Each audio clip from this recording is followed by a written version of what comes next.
Amit, Assistant Professor at School of Planning and Architecture, Vijayawada. Today, he will be presenting on an intriguing and highly relevant topic: heterogeneity in urban surfaces and microclimate modeling. As cities continue to evolve, understanding the impact of urban surface variations on local climates is crucial for sustainable urban planning and development. Please join me in welcoming him on stage.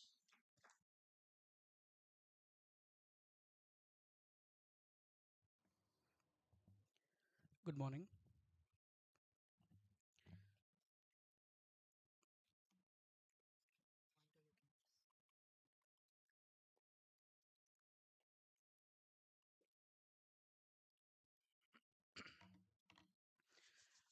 Okay, before I begin, there is a disclaimer. I have a severe throat infection, so I may be coughing in between. So excuse me from the beginning. Okay, so as you can see, the topic is heterogeneity in urban surfaces, and how do we understand this from microclimate is what I'm going to talk about. Although the workshop that we are aiming to discuss here is on sustainable building materials and how it is impacting built environment, or how we create built environment through different sustainable materials.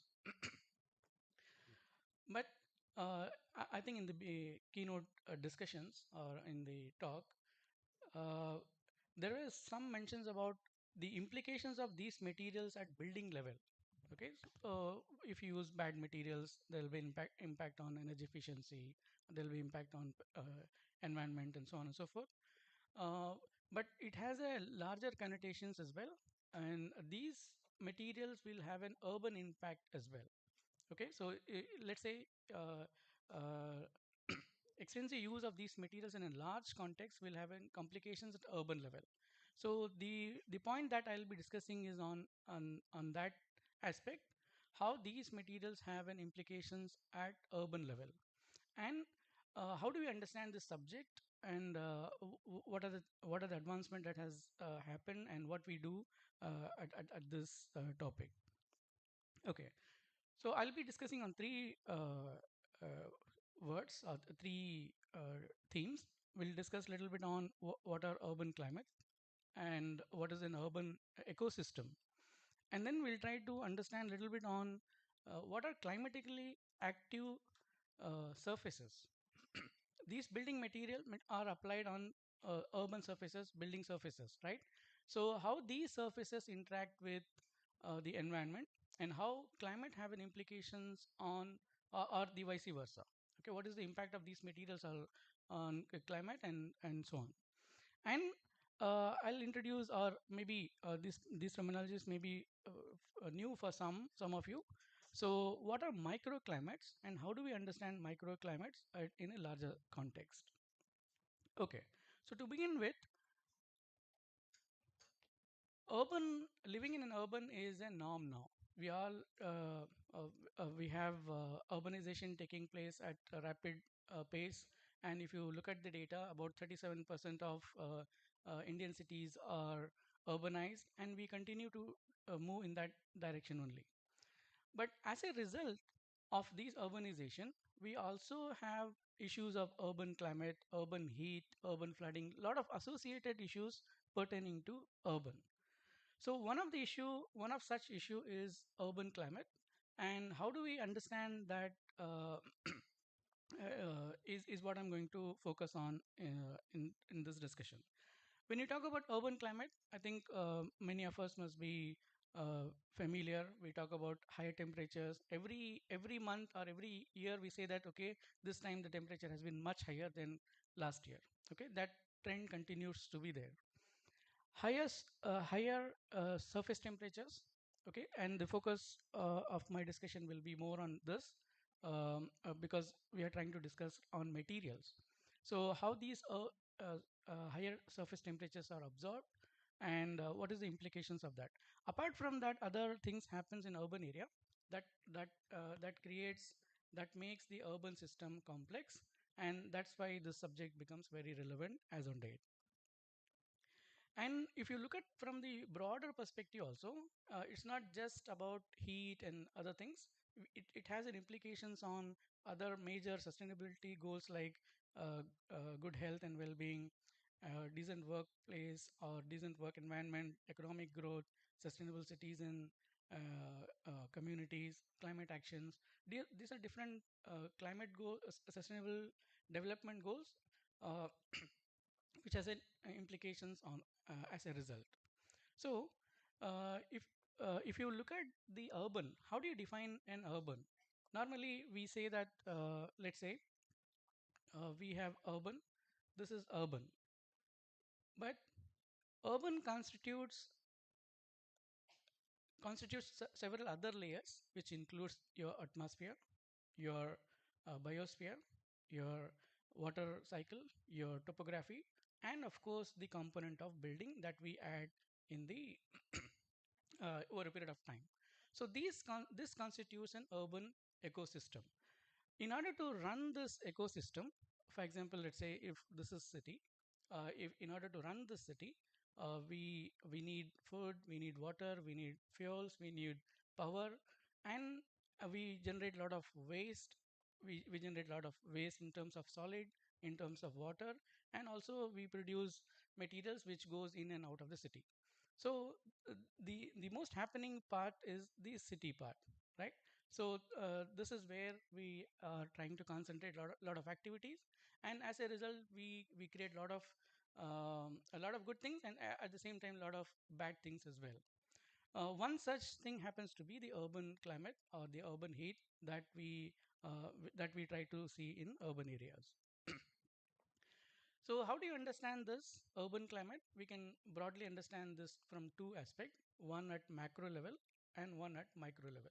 At macro level, let's say the city is situated in, let's say, you have a big water bodies or you have a forest nearby.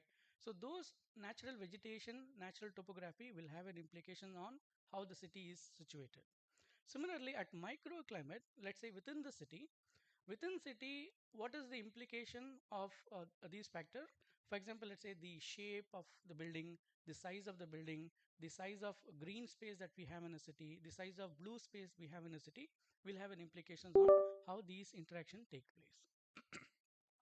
So, if you put that in the definition of climate, we are trying to understand how these urban area interact with temperature, humidity, wind, precipitation, radiations, and so on and so forth. So that's the basis of what urban climate is all about. Okay, now how do we I have been saying these are issues, and probably you must have read and you must have experienced as well. There is an increase in temperature, or there's always about a warning system about how things are happening, flash floods, and all that. How do we address this issue at a city scale? That's the first thing that we'll look at it, and then we'll look into slightly more details on how planners and architects look at this problem and how they try to approach it. On the first place, this is one example, the study that we have done in Mumbai. This is city of Mumbai, and very broadly, let's say these are different zones that you can see, and these are different wards. And if you classify or if you break that into different zones, this is how the city looks like. From the climate perspective, what we do is we try to identify how much green covers are there in the city. Okay, so in a technical way, we call it as normalized difference in vegetation index, how much of vegetation covers are available. We try to identify how much of blue space is there, what is the how much water body is there, in how much moisture is there in the city fabric. Okay, and then as a result, we try to identify how much what is the implication of these thing on the land surface temperature, or how hotspots are created across the city. So and we also superimpose other factors like other anthropogenic factors, like for example, let's say topography. Okay, so if naturally if there's a terrain, so the terrain has an implication on how the climate works. So topography, the density, and also the air temperature, and of course building density, how built these urban areas are, and what is the implications of that. And also we try to use uh, the natural wind patterns in the city as well. Okay, so if you superimpose all these layers, we get something called thermal load maps, meaning these are actually hot spots of the city in a simple way. Okay, so let's say if you take the entire boundary, this is the boundary we have, and if you look at closely, you can see different hot spots being created across the city. Okay, and how these hot spots are created as a result of the surface temperature that we have. Okay, as a result of building density we have, as a result of air temperature, and also as a result of population density and topography of the place. Okay, this is on one side. These are the elements which add up heat in the city. On the other side, naturally, we also have something called green cover, blue cover, and water, air. Sorry. Okay, so these three elements are used as cooling components of cities. Okay, so for example, let's say even in this room, if we start sweating, what do? Maybe we turn on the fan, we turn on the AC, so that our body comes to an equilibrium with the external condition. So air or the ventilation will act as an cooling component. It will help in increasing the ventilation, and thereby our body will come to equilibrium. So in case of building, what we do, we apply high R value materials, better U value materials. We add more insulations to the roof. We add more insulations to the walls. Okay, we try to orient in the building in such a way that we don't get a lot of exposures on south and west and all that. Okay, so what do? We try to avoid heat, and we at the same time we try to increase ventilation so that we achieve comfort. So at city level, how this heat is balanced out? Okay, how do you address this issue of heat? And naturally, there are three elements that is used in cities to balance this heat out. Okay, one is water, one is green, and the other one is natural ventilation in the place. Okay, so once we analyze this, then we come to specifics and then say what kind of interventions are required at different zone. Okay, this is very broadly uh, how how we address the issue of heat in a larger scale. Okay, the focus is primarily on the blue green infrastructure. Okay, so this word I think you must have come across. Blue green, how do we introduce blue green infrastructures into the city so that we have this issue addressed? Now, if you look at this graph,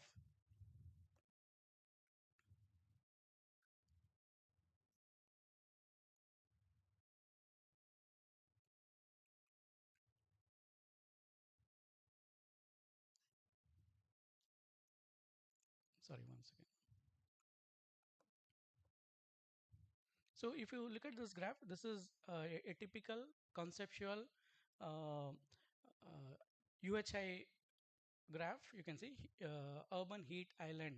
Okay, how do you understand urban heat island? For example, let's say in the bottom, you can see on one side we have rural, and then we have suburban, we have water bodies, we have warehouses, and we have suburban areas, and we have core city in the center, and the reverse thing happen on right hand side as well. If you look at the temperature in the city and in the rural context, you can observe what happens in terms of temperature. So the orange color that you see here is the daytime temperature, and the blue color that you see here is the nighttime temperature. So if you see here, the across from rural to city, the air temperature remains more or less same. Okay, you can see hardly any variations in the air temperature throughout, even if you measure the temperature in rural or in suburban or in an industrial area during the daytime. Okay, the air temperature remains same, more or less same, fluctuating very little. Delta T is less. However, if you see the surface temperature, which means once the once we have the sun out, and once we receive the sunlight, okay, the surfaces that we have in urban areas starts accumulating heat. Okay, it gets started heated up. So you can see here the temperature, the surface temperature tries to raise up. Okay, so you suburban areas, you can see there's delta T is high, air temperature is here, but there's an increase in surface temperature, and you have a water body. You can see water bodies seems to behave differently. We'll discuss about it in a while. And if you come to the other areas, like for example, warehouses or industrial area, you can see that the temperature goes up. And of course, in the city centers and core city areas, the highest surface temperature is absorbed. One of the simplest answer to this is the kind of surfaces that we have, the amount of heat that gets retained in the city. Okay, as simple as that. But if you see further closely, for example, let's say if you have a water body here, during the daytime, the water body at the air temperature near water body and the surface temperature of the water body is more or less same. Meaning the water body absorbs lot of heat, okay, and it can retain. It has highest one of the highest heat absorbing capacity, right? This is a big capacitor. So it can take up a lot of heat. So you can see from the overall graph also, there's a sharp dip if you have water body, meaning it can take away a lot of heat. But during the night time there is the spike, meaning whatever heat that has accumulated during the daytime, it starts emitting back in the evenings. Okay, so this phenomena can be observed in the city. Now, um, if if this is the case, we can't have one blanket statement saying that there is an increase in temperature throughout the city. Okay, so within the city itself, there are certain variations because of the kind of vegetation that we have, water bodies that we have, built up characteristics that we have. So these things change. Okay, and these characters, these urban characteristics changes. As a result, there are different microclimates being created. So I'm calling that as mosaics of individual microclimates. So within the city, it's not one climate that we can observe. We can observe multiples of microclimates within the city. Okay, so let's also understand a little bit further on what happens to the thermal environments in an urban areas, and if we compare with the rural areas. During the daytime, we have on this side. During the daytime, the in urban areas, the largely the thermal environments are unstable, meaning there is a high dynamic activity being happening.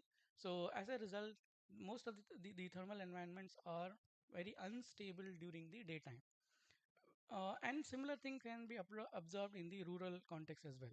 However, if you look at this in the rural context, okay, especially during the night time, about 75% of the thermal environments gets stable, okay, as soon as sun sets. Maybe let's say in 1 or 3 or 4 hours after the sunset, the thermal environments become equilibrium. It comes to kind of stable. So there is a stark difference in how urban areas behave versus how rural areas behave. Okay, this is something that we should have an understanding on. And within urban context also, because of the kind of urban areas, vegetation cover, built up cover we have, lot of things will change. Different microclimates can be found. Now, is this a new thing? Again, this is not a new thing. A lot of studies have been done on this line. A lot of works are being done and continue to. Every other day, we are coming to see new findings in this area. In a broader context, these are put under three typologies. One is called the entire study can be called under urban boundary layer studies or urban canopy layer studies, or the third one, mosaics of individual microclimates. So what are urban boundary layer studies? If you look at this diagram, so you have a city in the bottom, and whatever activity that we do at the terrestrial level have an implication at macro level. So this is at a macro level. But if you take one part here, if you take one small part And if you blow this up here,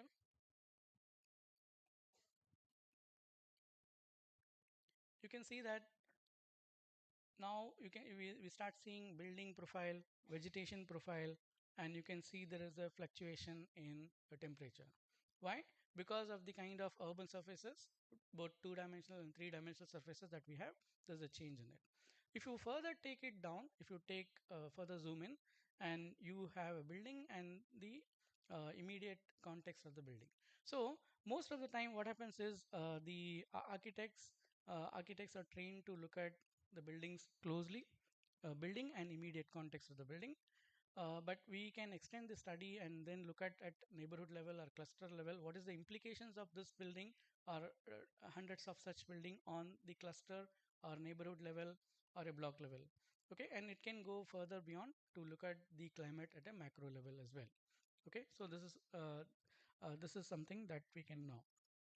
Now, how do we measure it?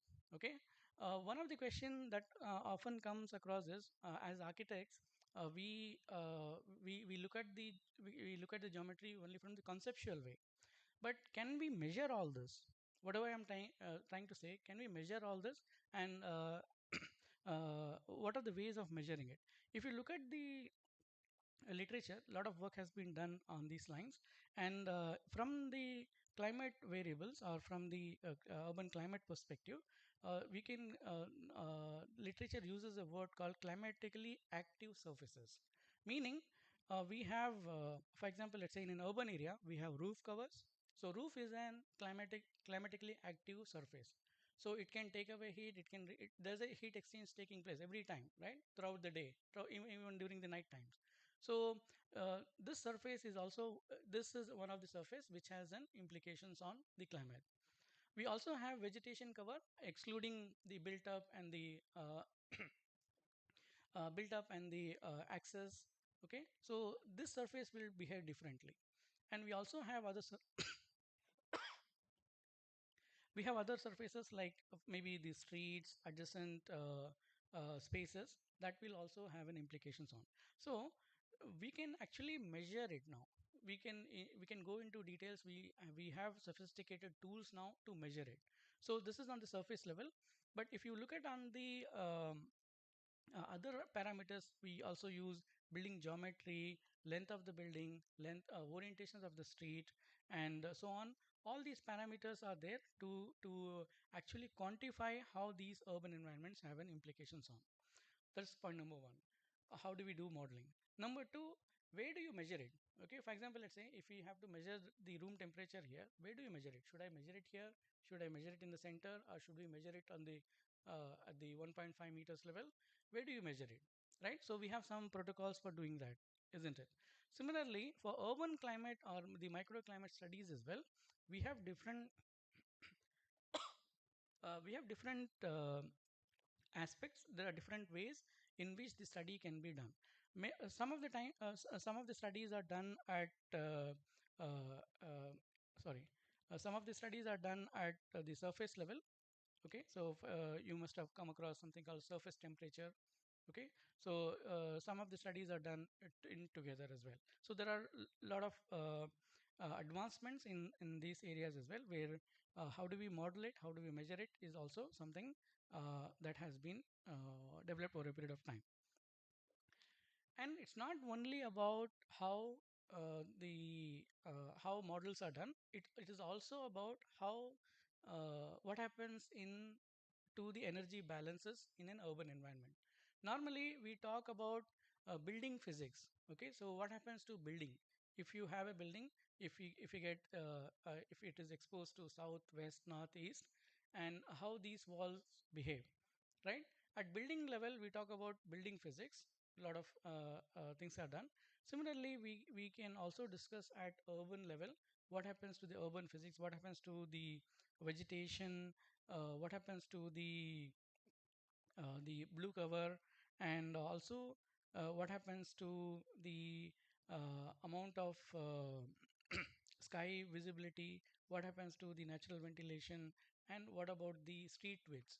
So these are the parameters that defines how urban climate at a micro level have an implications on. Okay, now I said in the beginning, the study can be done at city level, and one of the output is land surface temperature, and then we come out with UHI intensity. Now, if you do all this, if you quantify all this at a building level, microclimate level, or let's say neighborhood level, how do you take this study further? So if you take this further, if you want to apply it, this is one of the this is one of the recent project that we are doing in Hyderabad. You can see at a larger level, we identify which are hotspots in the city, right?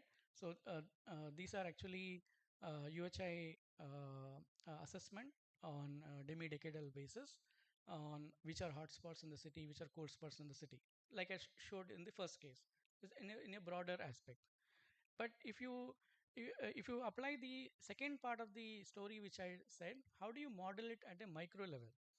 We have a concept called local climate zones to actually map out how do we identify microclimates within the city itself. Okay, so the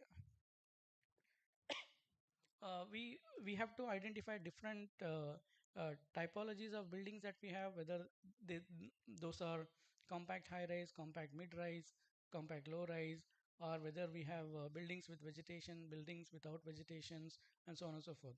There are 10 types of building typology or building characteristics that can be mapped. On the other side, four types of greeneries can be mapped, whether it is forest cover or it is a slight green cover, or we have shrubs and scrubs, and maybe slow plants, and or it can be barren land or any other surfaces, or it can have a water surfaces.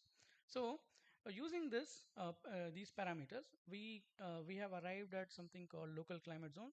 So the this is now this is not one zone, this is not one climate zone of Hyderabad.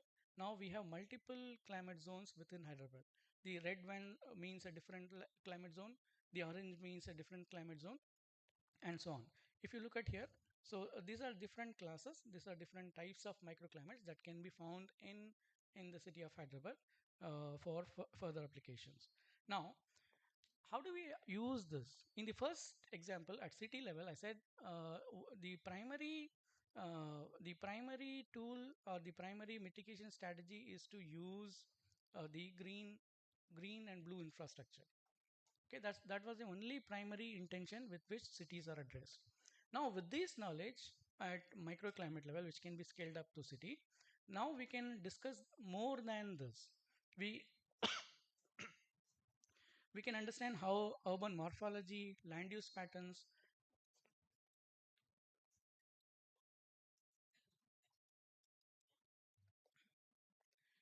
I'm fasting as well, so you can see different patches of urban fabric have different implications. So we can come out with specific interventions depending on the microclimates that we have identified. So it's not going to be one solution for the entire city. The solutions or mitigation strategies can be based on how these microclimates are created. So, is it, for example, let's say, is it worth doing it? A lot of studies have been done to in these lines to find out. You can see within the city, the high-rise building will be we may be behaving in a different way, like you see here, or the high-rise, mid-rise buildings may behave in a different way. Okay, so all other typologies of buildings you can say more or less behave in a similar pattern. So we can't have one strategy for all the typologies of the building here. Okay, that's the point I'm trying to highlight here. Okay, so once we are able to establish such microclimates and the factors that will have an implications on the climate at a micro level. So these are some of the suggested strategies. Again, I'll not go into details, but what I'm trying to say is uh, the strategies now is no longer city specific. Now it is more context specific. It can be subcontext specific. How do you arrive at it? Is by adapting this local climate zone approach. Okay. So with that, I conclude. Um, There is a complexity. Of course, urban itself is a complex phenomena. It has different heterogeneous characteristics, both in terms of surfaces and in terms of materials and also surfaces. Okay, so these surfaces and these 2D and 3D characteristics of urban will behave very differently across, and studies have been found, and we have been studying it. What I'm trying to say is the study need not be now at T scale. The study can be at further brought down to a microclimate level studies, and it need not be just about greening and adding water into the city. We can have strategies, more strategies that can be integrated in the through this, and also we can have context specific mitigation strategies to address this instead of having a blanket um, strategy for addressing the issue of urban climate as such. Thank you.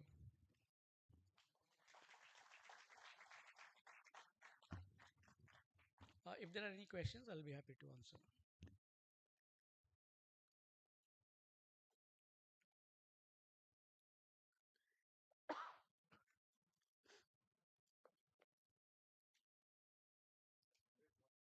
Yes.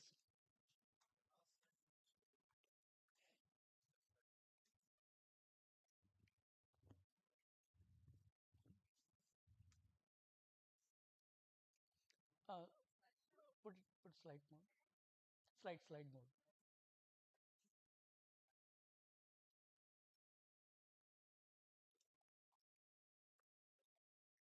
Yeah. Oh,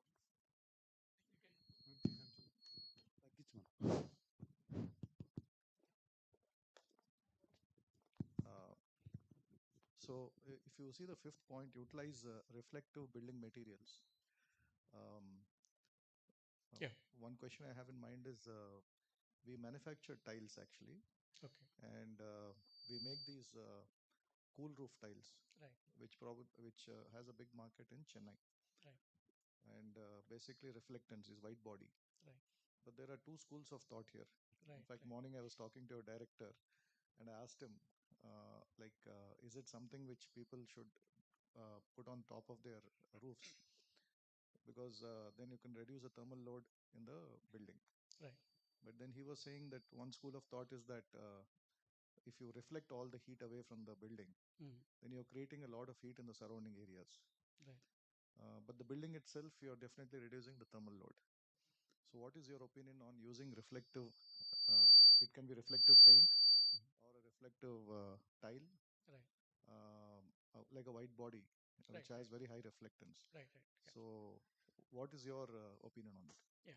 Uh, uh, yeah. Uh, Very pertinent question, sir. I think when this is one of the projects that we are doing in Hyderabad now, and I think Nippon has also experimented this, and they have identified some 1 lakh square feet of roof, and they have applied this and to test whether it is actually effective or not. There's no one answer to this. In my understanding, for example, let's say I would say if you have a low rise structures like this, if you have if you are trying it in a low rise build fabric, uh, m- uh, with whatever understanding that I have, I would say that it will be more effective because we have a lot of environment to take the radiations back. If you do that in an urban context, it may not be effective because we already it's a trap. So it's an urban trap. So if you in a simple way, we always say this wording here. The amount of sky visible for you is the amount of heat that you can throw back into the sky. I'm sorry, I'm not getting that diagram so that it will give you an idea. Yeah, the more sky that we have, the easier it is to dissipate heat. Okay, so in core urban areas, we'll have this issue of not seeing the blue sky. Okay, so if we have low rise structures in an area, for example, let's say low income housing settlements or low rise settlements schemes and all, I still feel that it will be much effective. We are also trying to do that experiment that this time as well in some places in Hyderabad to check whether this will be applicable in low rise structures only, but not in core city areas, because there's no way that the heat will be radiations will be thrown directly to the sky, because we may have other urban environments that will trap over a period of time. Yeah. Thank you, Mike.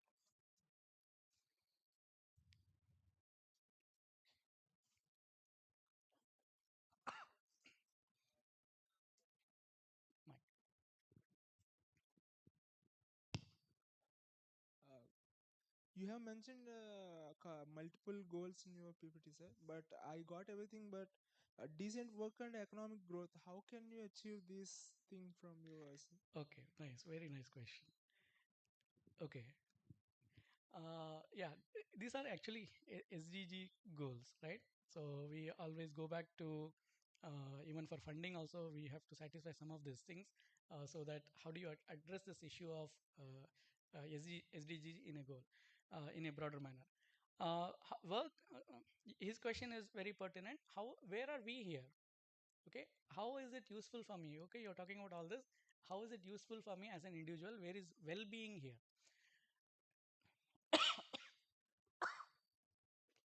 Actually, uh, if you bring the component of human here, okay, we have entire subject itself called the outdoor thermal comfort studies. Okay, normally we talk indoor comfort. We measure air quality, we measure temperature, we measure climate variable. In addition to that, what are the pollutant levels in and out. Similar things are done. Similar things are done at outdoor conditions as well.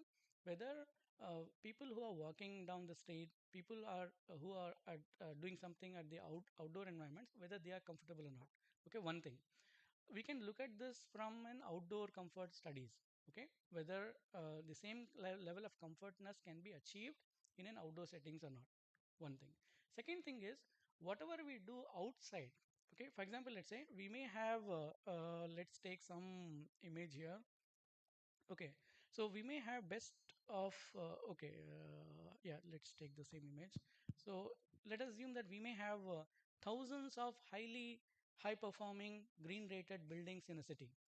Okay, but still in an urban area. Okay, so it's not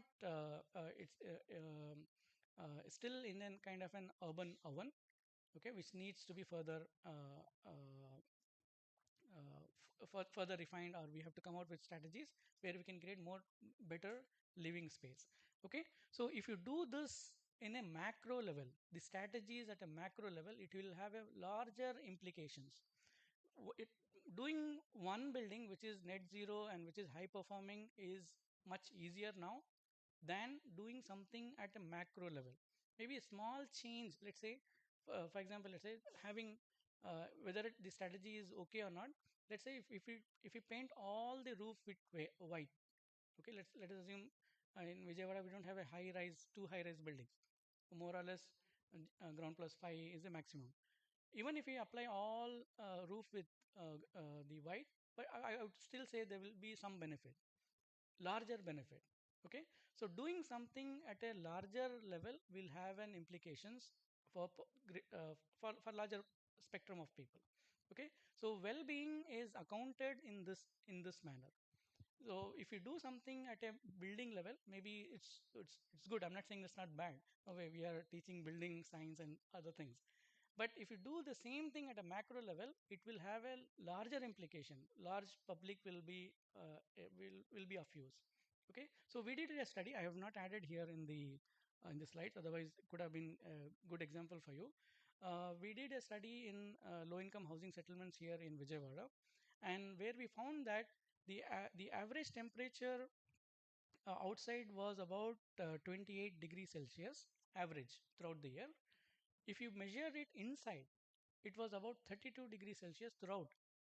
Okay, so on an average, every day they are exposed to 4 degree more than the actual temperature is. So if you do, let's say if you do some suggestions, if you apply some medications in that neighborhood, and if you are successful in bringing down to some level, even 1 degree difference, that will have an implications for the larger society. Okay, that's the point. Any other question?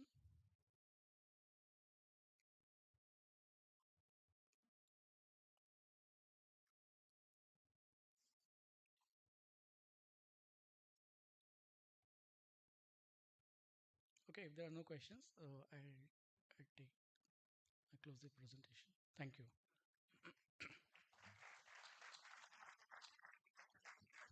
Thank you, sir, for that insightful presentation.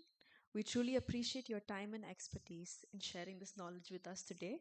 Let's all give another big round of applause for Dr. Hamid. Now, as we continue our technical sessions, we now move on to another fascinating and highly relevant topic in the field of construction and sustainable materials.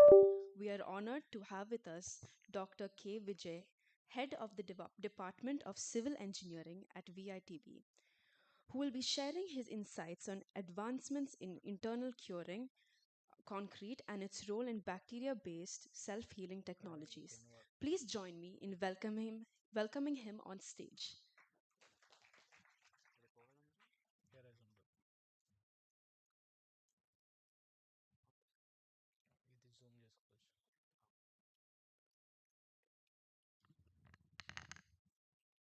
Good morning to all of you. Good morning to all of you. Yes, welcome you all. Uh, so my topic was advancements in internal curing concrete and its role on bacteria-based self-healing technologies. So curing, everybody will take it as an easy task, simple task. And one truth I want to tell you that contracts, agreements are signing. Nowadays, item-based contracts are came into the act. That means items what we are purchasing for the construction of building or construction of road. In that, curing concept is not at all included. So I just want to make you understand importance of curing of concrete and how to avoid the external curing. Why? Because nowadays quality of water and quantity of water both are not available in all the places. And further, uh, cracks are inevitable in concrete. This was written in SP25 Special Practice Indian Standard Code, causes and prevention of cracks in concrete. So minor cracks at initial stage won't damage the structure, but lifetime. So if you see the lifetime of a concrete structure, it is 50 years without any maintenance. 75 years for the load bearing structures with maintenance. 75 years for the bridges. 30 years for the concrete roads. So, are we utilizing the materials which we built with the concrete for this designed life? So, I am addressing those. So, these are my contents.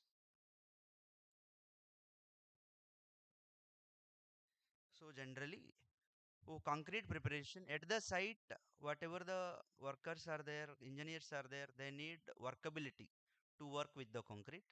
So, what contractor looks for the strength, whether I am achieving the target strength or not. What a owner looks for the whether it is durable for the entire life, that is designed for 50 years without any maintenance. So society needs It's sustainability. sustainability. So in So, this in this concept, concept, sustainability, sustainability, American American Concrete Concrete Institute Institute given given definition definition for for the the sustainability sustainability for for the the recent recent era. era. Utilization Utilization of of a a material material for for it it designed designed life life also also gives gives the the sustainability sustainability to to the the environment. environment. So So, what what are are the the contemporary contemporary issues issues in in concrete concrete technology technology or or concrete concrete utilization? utilization? How How to to improve improve the the performance performance of of cement cement in in concrete? concrete? How How to to increase increase the the effectiveness effectiveness of of curing? curing? So So, also also, we we are are having having the the shrinkage shrinkage problem problem in in concrete. concrete. Also Also, we we are are having having the the problem problem of of natural natural materials. materials. So So, all these all these problems, problems shrinkage, shrinkage, improper improper curing, curing, and and initial initial stage stage. problems will create cracks into the concrete. So initially these are the cracks. So if you see, so initially these are the cracks which won't affect the durability of the structure or won't give any problem to the persons who are living into the building. Later stage, once cracks are opened means it is open to the atmosphere. Carbon dioxide may enter into the concrete, chlorides, sulfates, anything which is there in the atmosphere that can enter into the concrete that can degrade the properties of the concrete. So later still spalling effect will come, reinforcement, corrosion will come. Early stages of the building, even 5 years, 10 years of building, we are going to repair the structures. So all these problems or most of the problems are occurring improper curing. So curing means what? So generally, you know what? For the production of cement, 1 kg of cement is almost equal to liberating 1 kg of carbon dioxide into the atmosphere. This much of pollution material we are using for the construction environment. Are we taking care of that cement for the better utilization into the concrete or not? That is a best thing for the problems. So mixing of the concrete along with the water and placing in a position won't give solution for the better utilization of cement. So cement needs proper curing. That means cement needs a temperature of 14 degrees to 28 degrees for the hydration of cement. That temperature we are maintaining or not, that is question. So if that temperature is not maintained, we need to cure the concrete externally. That temperature to maintain the temperature. So traditional methods generally we use spray, water ponds. In the laboratories, we can immerse the samples into the water or gunny bags curing. You know what? 1 cubic meter of concrete requires 3 cubic meters of potable water. That means 3 cubic meters of drinking water is required to cure the 1 cubic meter of concrete.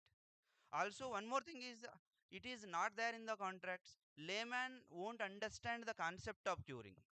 Engineer won't bother about the curing process. Why? Because of designed strength, the target strength that can be achieved at the site itself. Why? Because of design strength is M20, target strength is M27. 27 strength concrete we are preparing for the achieving 20 grade strength of concrete. That means 100% it can achieve the target strength at the site at the 28 days of curing time, even though if you are not curing properly. So what will happen if you not cure concrete properly? So cracks will generate into the concrete due to the shrinkage of concrete. So these cracks are open for the all the materials that can damage to the concrete. Also potable water, that means good quality of water is not available in all the places. Wherever you can excavate the bore wells, we are obtaining the some salt amount of water. That water is not suitable for the curing of structures. So also this is what I want to say, scarcity of water is there everywhere. Water is not available in all the places, that is potable water. So effectiveness of curing. So curing importance, I think all of you understand importance of curing. So I made an importance of curing.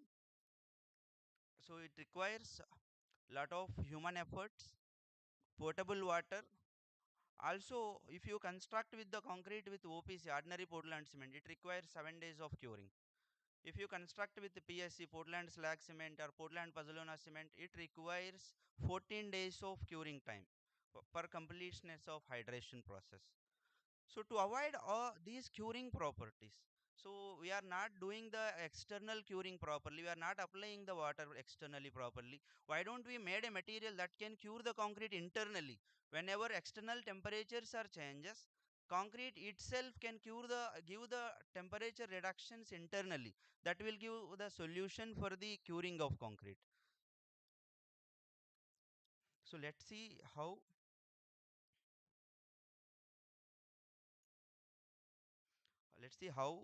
internal curing will affect the concrete durability.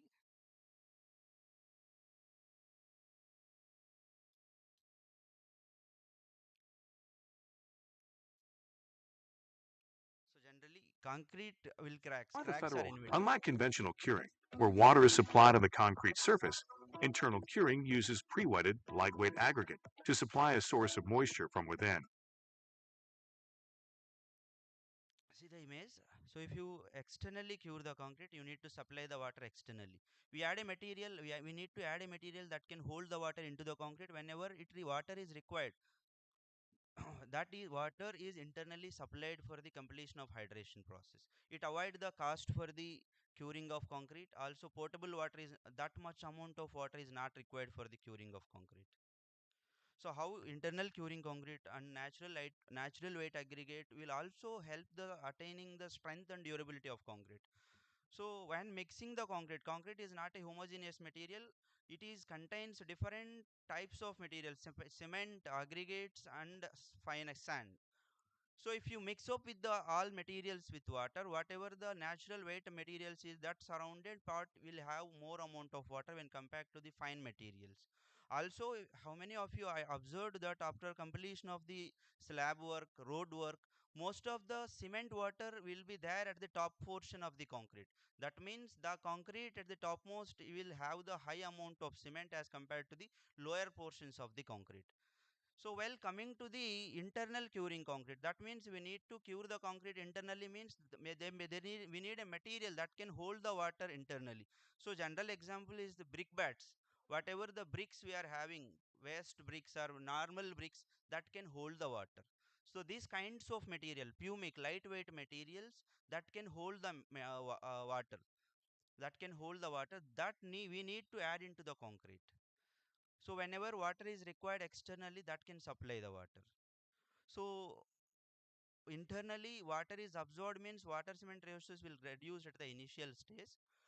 To accompany or to give the comfortness at the site, we need to add the plasticizers.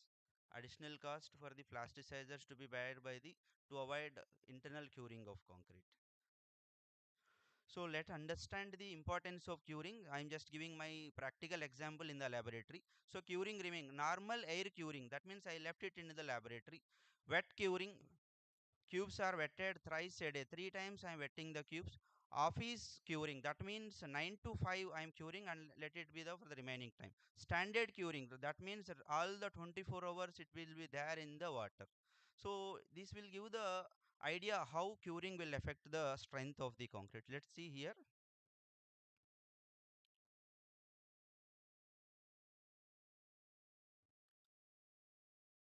So I received 18% decrease in the strength if you cure the concrete in air as compared to the standard curing. That means complete immersion in water that is possible in the laboratory for the concrete cubes. So this much importance is there for the curing of concrete. That means 20% strength reduction in concrete. It is not only reduction in strength, it is open for the development of cracks. It will open for the reduction in the durability of concrete. This is why concrete structures are going to be repaired even after construction, even after 10 years of construction period. So to avoid this, we need to go for the internal curing. Internal curing material, super absorbent polymers, lightweight expanded aggregates, recycled aggregates which are having capability to hold the water, polyethylene glycol, pumic. These are the materials which can absorb the water. So I am giving an example of crushed bricks, how internal curing of concrete can be done with the crushed bricks.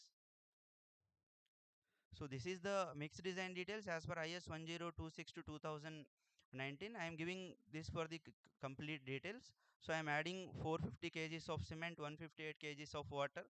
Additionally, I am replacing normal fine aggregate with crushed bricks. So it will give both the advantages of removing natural materials. Also, it will avoid the curing of concrete.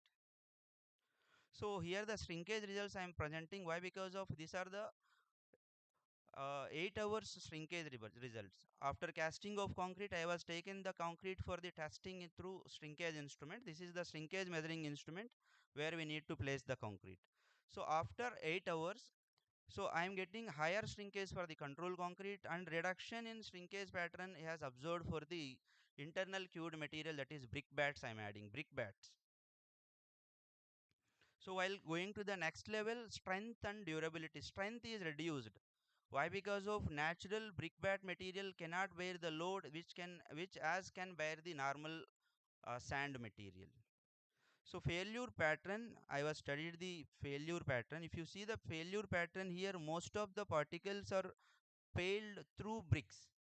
So to avoid this, to overcome this failure problem, reduction in strength problem, also avoid the curing of concrete. So there is an advanced material that is super absorbent polymer. So we believe that this material can hold can hold 1 gram of super absorbent polymer can hold 150 grams of water. It is having 150 grams of water. 150 times its self weight can hold the water. Due to its internal osmosis pressure effect, it can hold the water. So again, I am presenting here how superabsorbent polymer can affect the shrinkage strength of the concrete. So here I am presenting here the very little amount with respect to cement. I am adding 0.05 percentage, 0.1 percentage, and 0.15 percentage with respect to weight of cement. So these are 0.45 kgs, 0.675 kgs. How it will affect the shrinkage and strength we need to do.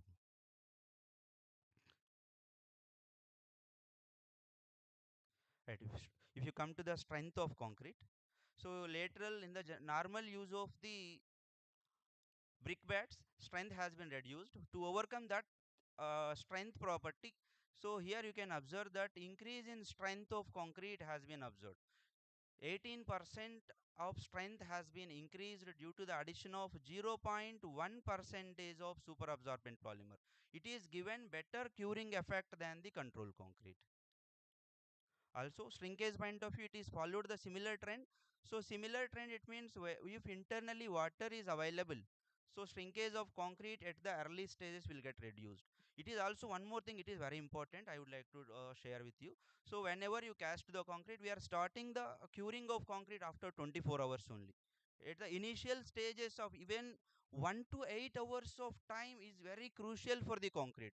So much of shrinkage cracks, shrinkage voids will come into act these 1 to 8 hours I was observed experimentally.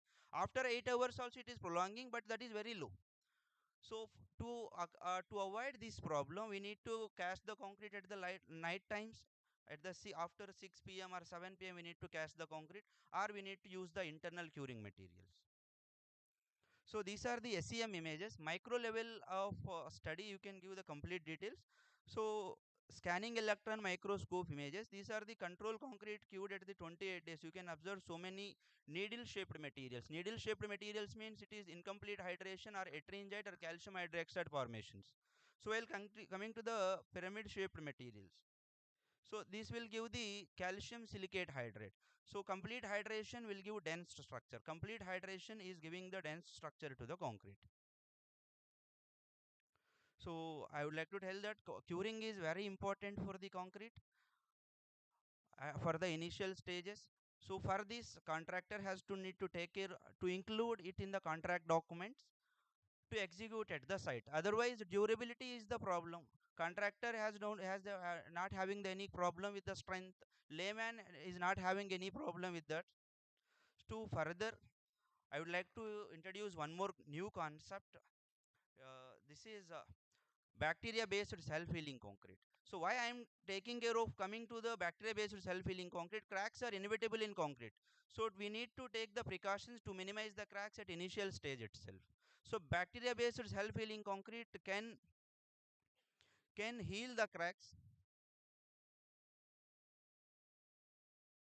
can heal the cracks. These are the laboratory images I am presenting here. So you see the cracks, those are healed by the bacteria. So how bacteria will work, we'll see.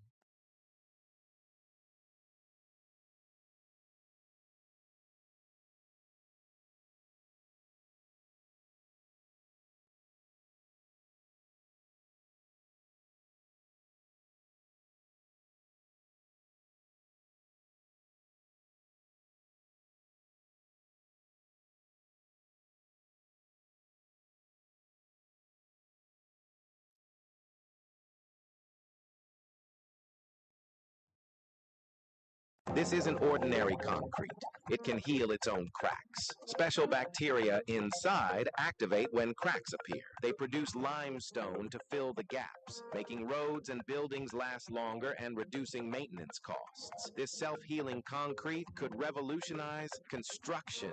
What would you build with it? So this works well when moisture content is there in the concrete or sufficient amount of moisture will be there in the concrete. So for this purpose also moisture content should be there at the initial stages of concrete. Whatever the cracks which can appear at the 1 to 8 hours or 1 to 24 hours due to plastic shrinkage, that can be healed by the bacteria. That crack portions that can be filled with the calcium carbonate generated by the bacteria. So we'll see where these bacteria are available now, how it can be worked. So these are the names of the bacteria: Bacillus pasteurii, Bacillus subtilis, Bacillus spearcius, Bacillus megaterium. So these bacteria is available in India two places. One is MTCC Chandigarh, Microbial Type Culture Collection and Gene Bank, National Chemistry Laboratory, Pune. These two labs are banks for the storage of the bacteria. So if you go there, you can have the catalog, you can have the n number of bacteria. With Bacillus subtilis, while doing my research, I found 280 number of species with the same name. Bacillus subtilis, MTCC 441, 447, 448. All the bacteria are with same name. MTCC 447 I used, MTCC 441 I used for my research work. That is giving better results. Same thing it is there for the 14 number of species. Nowadays, they stored one advanced bacteria that can work with the high temperatures also, even in the cracked chimneys or for the cement plant, that can also go for the self-healing concrete with using those bacteria that can heal the cracks. So these are so many bacteria are now available in the market. If you search with the Bacillus subtilis, n number of bacteria are available. 1 kg, 100 rupees to 1000 rupees are available in the market. Those are the feeding material for the animals. Even for small children, whenever stomach problems will come, Acidophilus bacillus, that is also Bacillus subtilis family bacteria, Acidophilus bacillus tubes will be injected into the baby stomachs. That means what I want to say here, these bacteria is not harmful for the human beings. It is gives best results for the human beings. So how it can be applied? You can add in any format. Direct application should be possible. Encapsulation is also possible. So direct application means you can grow the bacteria in the laboratories and count the bacteria. Whatever the optimum doses is there, that amount of bacteria can be added into the concrete for the healing purposes.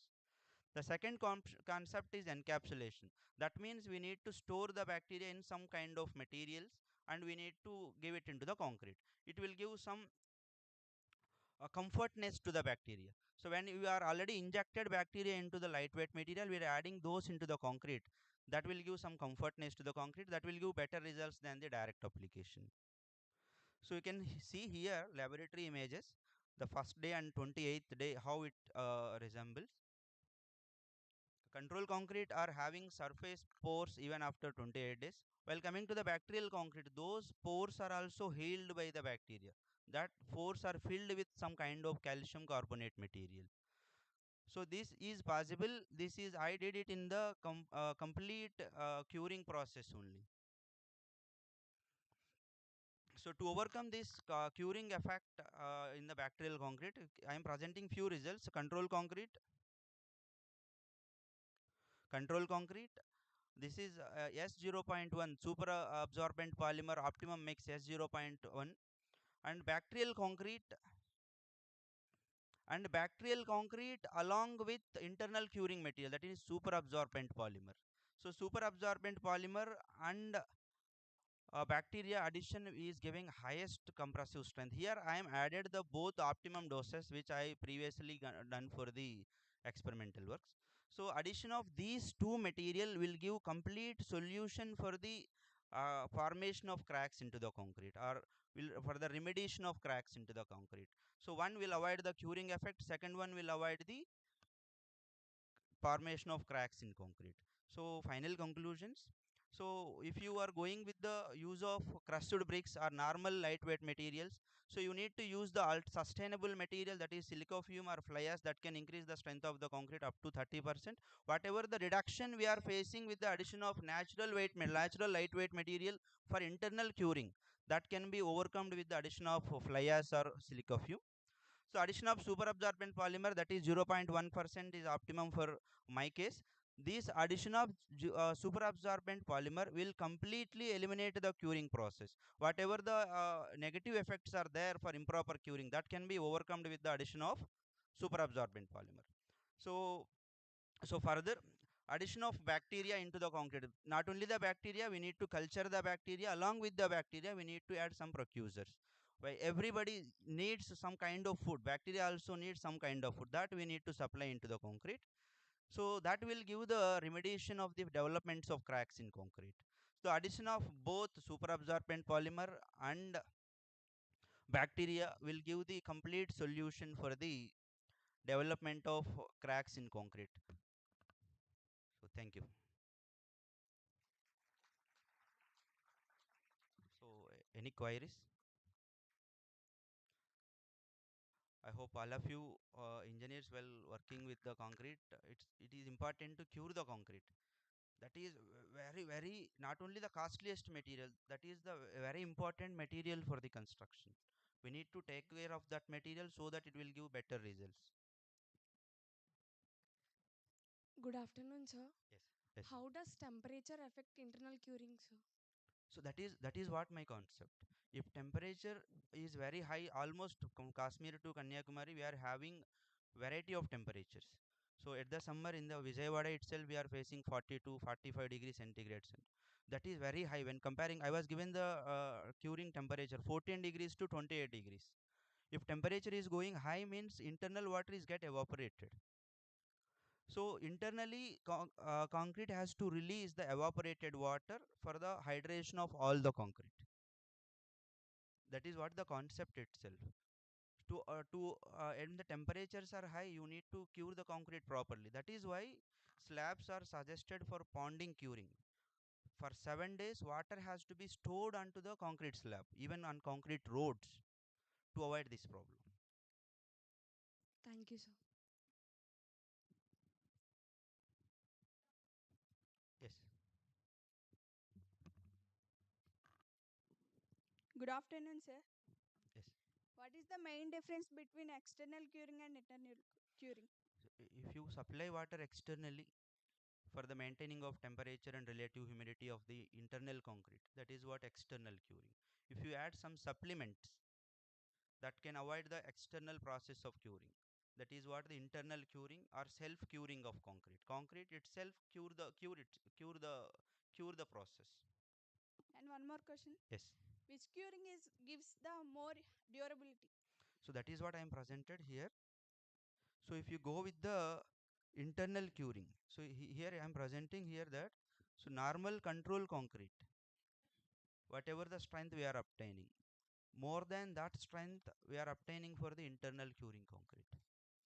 Internal curing will give the better results, but choosing material for internal curing is very important. Thank you, sir. Yes, sir, I Yes. have a small doubt. So, you have suggested these internal and water curing methodologies, and you have compared them with each other. Yes. Yes. So, we are having this in the outside market, this phos rock curing compound. So, is there any uh, comparative analysis which you have done with them, or how does that affect along with these, or So forest rock material for curing concept, right? yeah, curing compound? So I was not done research on that, Okay. but I was used the market available super absorbent polymer, polyacrylic acid, sodium based polyacrylic acid. Yeah, that one is used for internal curing, right? Yes. Yes. So what I'm asking is the external curing compound, which you use instead of water. We use this phosphorus curing compound. Yes. Yes. External curing. So concept of curing we need to understand to maintain the temperature and relative humidity, whatever the process you follow. So in Jammu Kashmir, when temperatures are very low, They go for hot water curing or vapor curing. So here also gunny bags curing is there. Even grass, whatever we are obtaining, that also placed on the top of the road, that can minimize the temperatures up to some extent. So whatever the method you are using, you can use any method that can maintain the temperature and relative humidity that is required for the concrete. Yes, out of them, which you think is the economical feasible option? So economically, if you compare, so for curing of concrete, nobody is spending the extra amount in the documents. So that is given by the contractor itself. So that is also not yet done properly. So if you go for the internal curing concrete, that material cost can be included in the document itself. That curing is also suggested for the better results. So as an engineer, I can suggest go for the internal curing of materials. Why? Because of quality of water. This is also very important. If you cure the concrete with salt water, nowadays wherever you dig the bore wells, we are availing the salt water. That water is not suggested to use for the curing of concrete. Why? Because of there are some salt, sodium or chloride, that can enter into the concrete and react with the hydrated materials and degrade the quality of concrete. Yes, sir. Thank you, sir. Yes. Sir, if you use dry waste in the concrete, is the disadvantage or advantage? If we use Dry waste, dry waste means dry leaves. dry leaves. So generally, whatever the material which is going to be decomposed, that will give negative effect on the concrete. So see, concrete is a dense material. Some of the material we are adding after 5 years or 10 years, it is going to be decomposed. That that portion is going to be open, or that is the a porous nature material will develop. That will have less strength as compared to the dense material. So always engineer go for the longer span or design life. For that, decomposed material cannot be added into the concrete.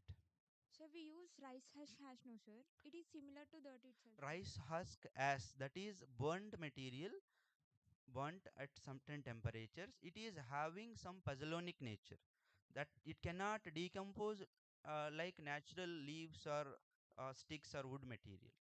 It can behave like a cement, I can say. So cement hydration process when start, after 7 days, pozzolanic materials whatever we are having, fly ash, rice husk ash, silica fume, that can react with the calcium hydroxide which is already developed in the hydration process. In this process, secondary CSS gel will be developed. That will give more strength to the concrete. But we need to take care of that how much initial cement has to be added. There are some limitation that is already given in the IS 1026 to 2019. Thank you, sir. Yes.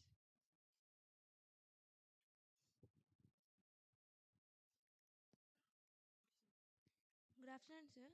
Sir, is Yes. there any impacts on environment by adding the SOP? Super absorbent polymer. Yeah. I was not went to the effect of super absorbent polymer on the atmosphere, but it is available. Huge amount of super absorbent polymer is available in the online market. It cost 170 rupees per kg to 2000 rupees per kg. Various forms it is available. Sir, how it is affects the environment? That is, I'm saying that that part I was not done for the how only super absorbent polymer will affect the environment. That part I was not studied. We need to look after it how super absorbent polymer can affect the atmosphere. Okay. Okay, sir. Thank you.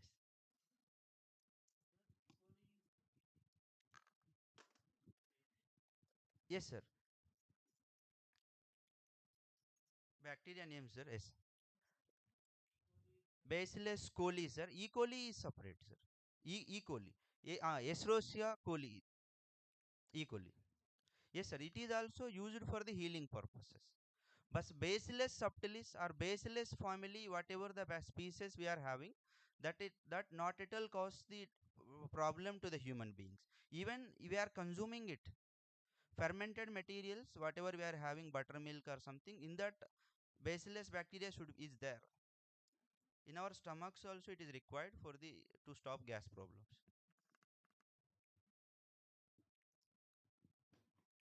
Good afternoon, sir. Yes, In previous sites, you use crushed bricks to internal self-curing, sir. yes, Will that works in real-time projects, sir? definitely. So, yes, crusted bricks. Uh, some point you can see the results for the shrinkage of concrete. Shrinkage at the initial early 8 hours of time can be has been reduced. You can identify here. So, initial days plastic shrinkage cracks will be developed in the concrete that we cannot avoid it even with the curing of concrete also. Why? Because of we are starting curing after 24 hours, so it can be avoided, but strength point of view need to compromise. Why? Because of brick beds are not strong as much as the natural sand. So to overcome this, you need to add some supplements. You can go for the fly ash addition. It will improve the strength up to 30%. Whatever the reduction we are identified here, that can be covered with that material. Is there any real-time examples, real-time project example by using crushed bricks? Real-time examples with the crushed bricks I don't have. In the Japan, they constructed a road with 40 meters using internal curing. With that surface, you can identify. Why? Because of external curing of concrete will look white color patches. Why? Because of all the cement will come over the top of the concrete. So internal curing concrete, you will see it in the gray color. So I will show. I don't have that slide in my slide. It is already implemented in Japan. It is giving better results also. Okay, sir. Thank you. Yes, sir. Yes. Sir, on the addition of SAP and this bacteria in the concrete, Yes, madam. in the mixing and all, what is the effect of the workability of the concrete? Yes, yes, madam. And another basic parameters, two are there, no? The basic parameters for the concrete mixing and all the properties, segregation of aggregate or bleeding of aggregate, that won't be discussed. Because in the larger extent, when we use this coming to the market, what you research, it the impact of those parameters is highly affected for the construction field. So, please. Yes, yes, madam. So what I am saying here, internally curing material means that means water which is available in the concrete already reduced, that is stored in the brick bats or pumic material or super absorbent polymer, that holded by that material. That means it will reduce the workability of concrete. So Definitely. to consider this point, we need to go for the plasticizers. To give workability at the site, we need to add additionally so chemical admixtures. So if you add chemical admixtures in the form of plasticizers, that will improve the workability of concrete. At what extent we need the workability? Considering that we need to improve the dosage of chemical admixture. So this is also additional cost for the internal curing concrete. So internal curing concrete, what we are adding super absorbent polymer or brick bats, whatever. Additionally, you need to add some plasticizers for maintaining the workability of concrete. For strength and durability point of view, it is giving better results, madam. In addition of the super plasticizers in the concrete, Yes, madam. will that affect in adverse or the pro? So workability point of view, it is going for the negative side. Why? Because of it is reducing the workability of concrete. So No, no, for no. Addition of plasticizers is gives the workability in good. yes, It yes, improves that. yes, yes, Strength wise, is it decreasing? But I can't. I yes, want yes, to madam. So understand. any kind Strength of wise, is it affect or not? so Is it? any kind of plasticizer if you add into the concrete, that can definitely reduce the strength at the early stages. 1 or 2 days, Yes, yes. strength will be very reduced. Strength will be reduced compared to normal concrete. While coming to the 28 days of strength, that will be very high than the controlled concrete. We no doubt about that. In the addition of bacteria also it is there. Then. Yes, yes, madam. In addition of bacteria also, one more important thing I would like to tell you That's what. that with respect to weight of cement, 28% or maximum of 30 percentage of water is required to be added into the concrete. Additional extra amount of water we are adding into the concrete for mixing purpose or for the design target strength purpose. So where this additional amount of water is going, evaporating at some amount of time, that evaporation forces will give the pores into the concrete.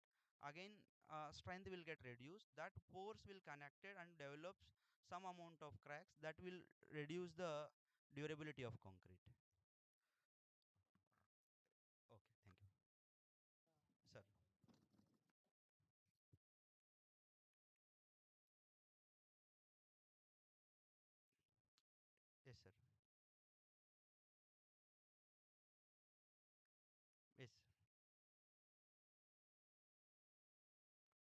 Sir, any material, sir, for research point of view, or an engineer can use any kind of material that is coming out from the collapsed building.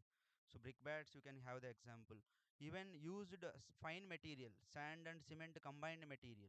So this material is usually having water absorption capacity. When you compare with the water absorption capacity of virgin material and these kinds of material, always higher portion will come for the recycled aggregate. That absorption capacity is required for internal curing purpose.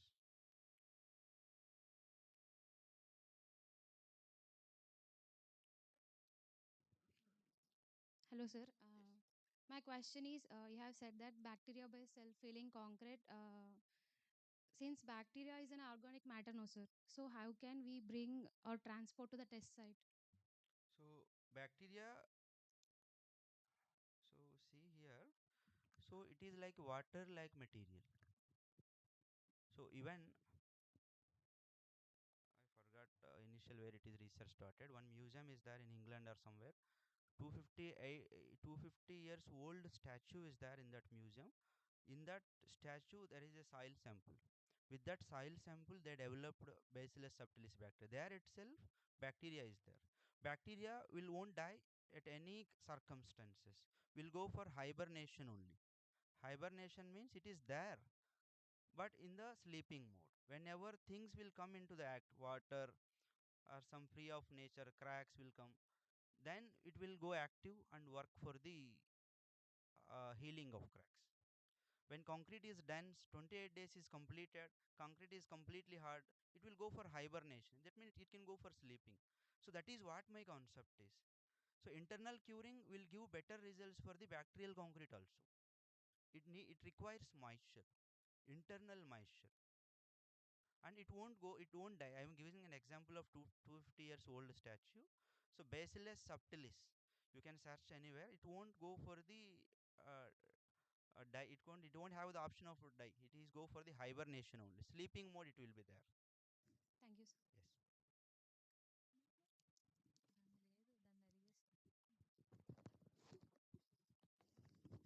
Good afternoon, sir. Yes. As you have mentioned the adverse effects of improper curing, Yes. Yes. that reduce the durability of the structure. Yes. Till date, we are using cement, which is the best known binding material as a concrete, right? Yes. But we are not able to achieve the targeted lifetime of the structure. Yes. But having environmental concerns, where today we are searching for something called as green cement, how would we face these issues? Is will be a practical thing to build a green cement or green concrete which will beat the conventional concrete? My opinion is, whatever the material is coming to the act, green cement or slag cement, so whatever the thing that is coming into that needs to be taken care up to certain time. Otherwise automatically the lifetime of that material get reduced. So one example, one engineer said, so when baby is born, how we can take care of that baby? The same taking care should be taken care by the concrete also. Whatever concrete we are manufacturing, that amount of care you should care for the achievement of design life. So if you want to see the building up to 50 years, at the early stages, for 28 days time, you need to take care like a baby. So if you do that, you can achieve the design life. Otherwise, you cannot achieve the design life. Cracks will come. That cracks at the initial stage won't care by the uh, purchasers or buyers also. So contractor won't care. It can seal the cracks with some amount of cement, external application of cement. Till date, the durability of normal cement concrete structure is more than 3 times of green cement. Okay. So we should be more focusing on So achieving I the just wanted to know, green cement means what you are adding additionally apart from calcination of completely no cement, sir. no cement No means cement. what you are using as a binder. Anything environmental friendly. So that can bind the materials that needs the strength and durability. So geopolymer concrete is there in the afternoon session that will give complete elimination of cement. That means we need to add some chemicals that use the binding nature. Geopolymers that can use as a alternative to cement also. Uh, my question was like, we should be searching for the alternatives of cement, or we should be focusing on maximizing the durability of the structure. Both are required. So whatever the design life is there for a certain material, that can be utilized for that time. 50 years time is given for concrete. That 50 years, a building that won't go for the repair and rehabilitation problems. That is one kind of sustainability. Second thing, you can go for the alternatives also. Reduction of cement or natural materials will also give improves the sustainability. So now IS 10262 is suggesting directly you can use 30 percentage of fly ash, 20 percentage of silica fume, GGBS, all kinds of alternative industrial byproducts which are existing in India. All kinds of materials are now included in IS 10262 to use as supplement to cement or aggregates. Thank you, sir. Yes, yes.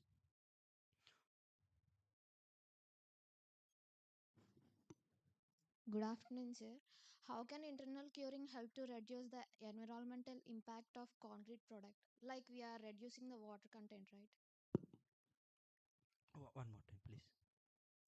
How can internal curing help to reduce the environmental impact of concrete product? Like we are reducing water content for curing, right? Yes, yes. So that is the advantage for environmental point of view. Like we are using brick bats, right? Yes. Is there any other alternative material for internal So curing? any Not material, a chemical. any material that can absorb the water, we can use as a internal curing agent. But we need to take care of the effect on strength and durability. But after some time, the moisture content will get. That is what required. After some time, water stored in that material will get evaporated or will get out of that material to cure the other portions of the concrete, to supply the water wherever it is required, or relative humidity, or where is or temperature changes, that portion is filled with the water which is available in the internal curing material. That water, whatever the amount of water which is stored in the concrete, that will get evaporated at any cost of time. 100%. No, sir, is maybe I understand the question is because here, sir. Yes, sir. I'm here. Yes, yes, madam. Maybe the question is from the girl is because of the thermal reaction. This is heat of hydration. The heat liberates. No, maybe she asked about the heat liberation, how it will be affects the environment. Liberation of heat So in the hydration of hydration. Yeah, I hydra understand the question in the way. That's what I am asking. madam.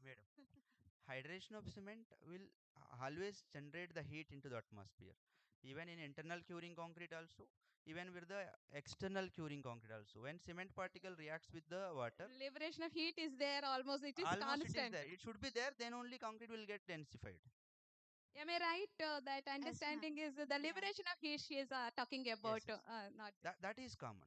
Why? Because of cement role is common everywhere. I am changing the aggregate only. Cement has to do that duty. We need to react with the water. That water content I am placing, it is available all the time. When react with the water, automatically hydration process will start. In that process, heat will be liberated. Definitely. Okay, sir. Thank you.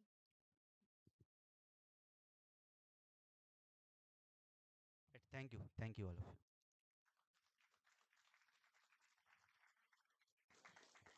Thank you, sir, for this incredibly informative session. We truly appreciate your time and expertise. Let's all give another huge round of applause for Dr. Vijay. Ladies and gentlemen, we have now reached the lunch recess. After an insightful and engaging series of sessions, it's time to take a break and enjoy a delicious meal. We invite you all to proceed to the designated dining area. Faculty may proceed to the director's office, and students may proceed to the mess. We kindly request everyone to return on time as we resume the session promptly at 2 p.m. Enjoy your lunch.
to the after.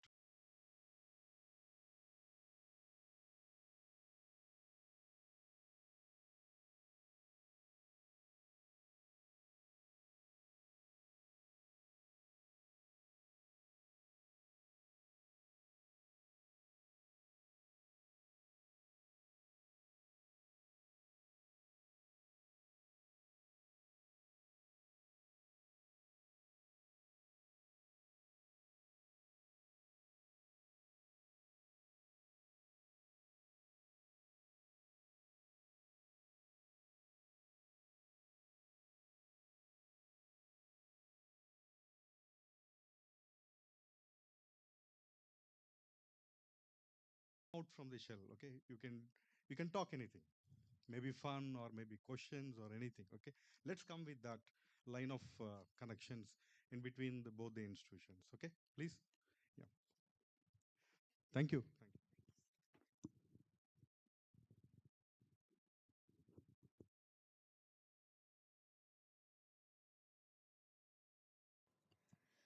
As we move forward with our technical sessions, it is time to explore another crucial aspect of sustainable construction: alternative building technologies. With the rapid urbanization and increasing need for environmentally friendly solutions, emerging technologies in this field are reshaping the way we design and construct buildings. We are privileged to have with us Dr. Uma Shankar sir, Associate Professor at SPAV. Today, he will be presenting on the topic Role of Emerging Alternative Building Technologies for a Sustainable Built Environment. Without further delay, let us welcome Dr. Uma Shankar to take us through an insightful session. Please join me in giving him a big round of applause. Thank you. I hope I'm audible. Yeah. Good afternoon, one and all, dignitaries and my dear students. Yeah. Of course, wonderful lunch, and then Okay, I'll try to be. See, most of the presentation is a lot of pictures. Basically, I'm an architect. Okay, and then having a specialization in construction project management, both at the master's level as well as at the PhD level. Okay, and as well I have worked in the construction field, uh, including in L&T for about 5 years before coming to the to the academics. Thank you. Okay, so we'll just get into our business. So by and large, when we are saying role of emerging alternate building technologies, see, it's an integration of the whole science of construction itself. So it's a very vast subject. So only I'm trying to have some dots in the journey of human way of looking at things in terms of construction. So we are one big world, around more than 850 crores, and then India very well placed with a lot of young population, and then most importantly, last after 70 to 75, when the urbanization started to increase in a much quantum steps, that's where the carrying capacity of various places started getting troubled. We know what is carrying capacity, right? That's where the sustainability aspect comes into picture.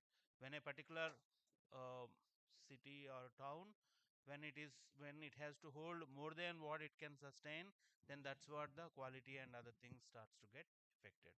Okay, so in that, with that preamble, so then as we can see in our country, the urban population growth, as we can see, it has started to take a kind of Z tangential almost from, so around mid 80s, mid 80s, little later, where many organizations started to emerge, right? When employment became multifolded, large companies started to emerge. Then people naturally already educated or getting educated, they have been rapidly shifting from rural areas to urban areas in terms of maybe higher aspiration for lifestyle or otherwise, so then that is where the sustainability, because until some point things were good, but beyond that, then once the land started to give its music, you know because the land densities, and basically it started to become dearer and dearer, then that's where all other things too much densification beyond carrying capacity. So then we'll try to see. So then if you also see, it's when we are talking about urban growth, then we have metros, we have second tier, we have three tier.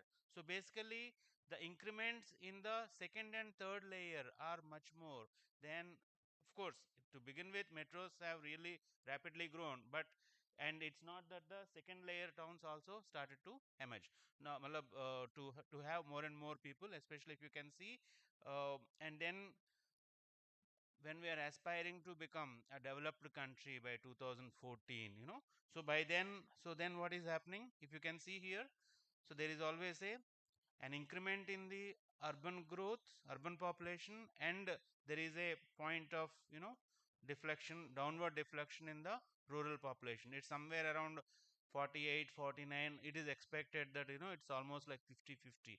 So that means now point is, if we can think that in the urban areas the number of stories, basically the height of the buildings are much higher, then also the quantum of construction that is required or what is increasing in the rural areas, that also is rapidly growing. Okay, so wherein whether building materials produced factory wise or extracted from the natural soils or otherwise, whether they are available without impacting the sustenance itself. Okay, so that is what is the challenge. Challenge in the sense, that's what. So then we can a little more zoom, like basically around 2045 47, that's where the almost like 50-50 of urban rural kind of a thing. But what is, whether it will have significance, yes, definitely, because aspirations, the kind of, if you can see, by and large, when we are saying urban, we are thinking about consumerism. We become too much consumers. The moment we are in a rural, or generally it is expected that we are on the producer side, and we may not be really become as much consumer as we imagine. If we have gone to a hotel, we took a room in a hotel, whether we are paying a good price, we just want to enjoy as much, we want to extend our joy as much as whether it is required or not. Many lights are on, other things are on, all of this, so we basically become a little more consumer. Okay, so especially when in urban settings, when we become more consumers, and then every aspect of human life is a service. What is waste has to be looked into. It, the moment we throw it, it's a waste, but unless it becomes one again with the nature, it's a problem, but then it does not happen naturally. So therefore, that's what have many unwanted aspects. So okay, that is one side. And then, as I'm mentioning, this particular presentation is a kind of uh, raw dots in the overall journey of human construction activities. So in general, in our Indian construction industry, by and large, uh, we must be aware, right? Like almost 6 to 8% of GDP, and then maximum trickling down impact. Suppose 1 rupee spent in construction, it helps many other people to earn their livelihood. In that manner, construction is one sector which can, make many others have their livelihood, and then improve their lifestyle. So then, further, and in fact, uh, as we must also be aware in the context of our economics, uh, world economics. Currently, very few countries have positive economic growth. Many European countries are negative economic. Here in our banks, when we keep our money, they give our interest. They give us interest. But there are so many places for keeping our money, we have to pay. And then even whether it is Japan, whether it is many advanced countries, their rates of interest are very abysmal, 0.5%. Sometimes they don't give any interest. We have to pay. It's a service. Or anyway, so the point is, basically, in our country, still it is one of the positive, fastest growing sector, giving promise to lot many. And what is so what? So if we aspire to become a developed country, acknowledged by others, so then obviously it also require a lot of infrastructure. So then by 2047, if we have to, so then almost like 700 to 900 million square meters of commercial and residential space every year up till 2030. Or so point is like it may not only, and this is in the context of hyper urbanization mode. People are rapidly moving to urban areas, the character is changing, and this is the context. So then in this case, if we see, I promise you there isn't much text, only one or two slides has such text. After that, most of these slides have pictures which we can easily relate. Okay, so but uh, we have to have some anchor, so therefore one or two slides have to be like this. Okay, so then if you can look into the global estimation of CO2 emissions, buildings contribute almost to something like 28%, and then which is a very significant, quantum. And then construction and demolition waste. We know what is FMCG, fast moving consumer goods, the soaps we use, the lays we eat, or biscuit packets, whatever it is. But then we also have consumer durables, the laptops we are using, the cars, other things having factory, they're being manufactured in the factory conditions. Then we have capital assets, our buildings, many other things, so then when we have to construct so much quantum of built environment, so naturally with a traditional kinds of approach to construction, they are producing lots of construction and demolition waste, which again has a problem, because urban areas are growing, so where to throw? We cannot throw. Okay, so therefore, so that is the issue. So then if we can see this particular picture, by and large, um, concrete, masonry, and then they almost constitute more than 55 or 54 percentage of the total COD waste if it is a conventional. So therefore this is a matter to look into. Then that's what necessitates that some alternate technologies, if they can be of better use, because what happens the moment a particular material is foreign, that means it is manufactured elsewhere, it is being transported. That's what that's what might be, cannot be, what is it called, cannot be decomposed truly, right? So that is the viewpoint. Okay, so then so by and large, constructing built environment, you must be aware that in China some 3 years ago, they have demolished something like so many millions of square meters of built space, because they had to written off, because they were all bad debts.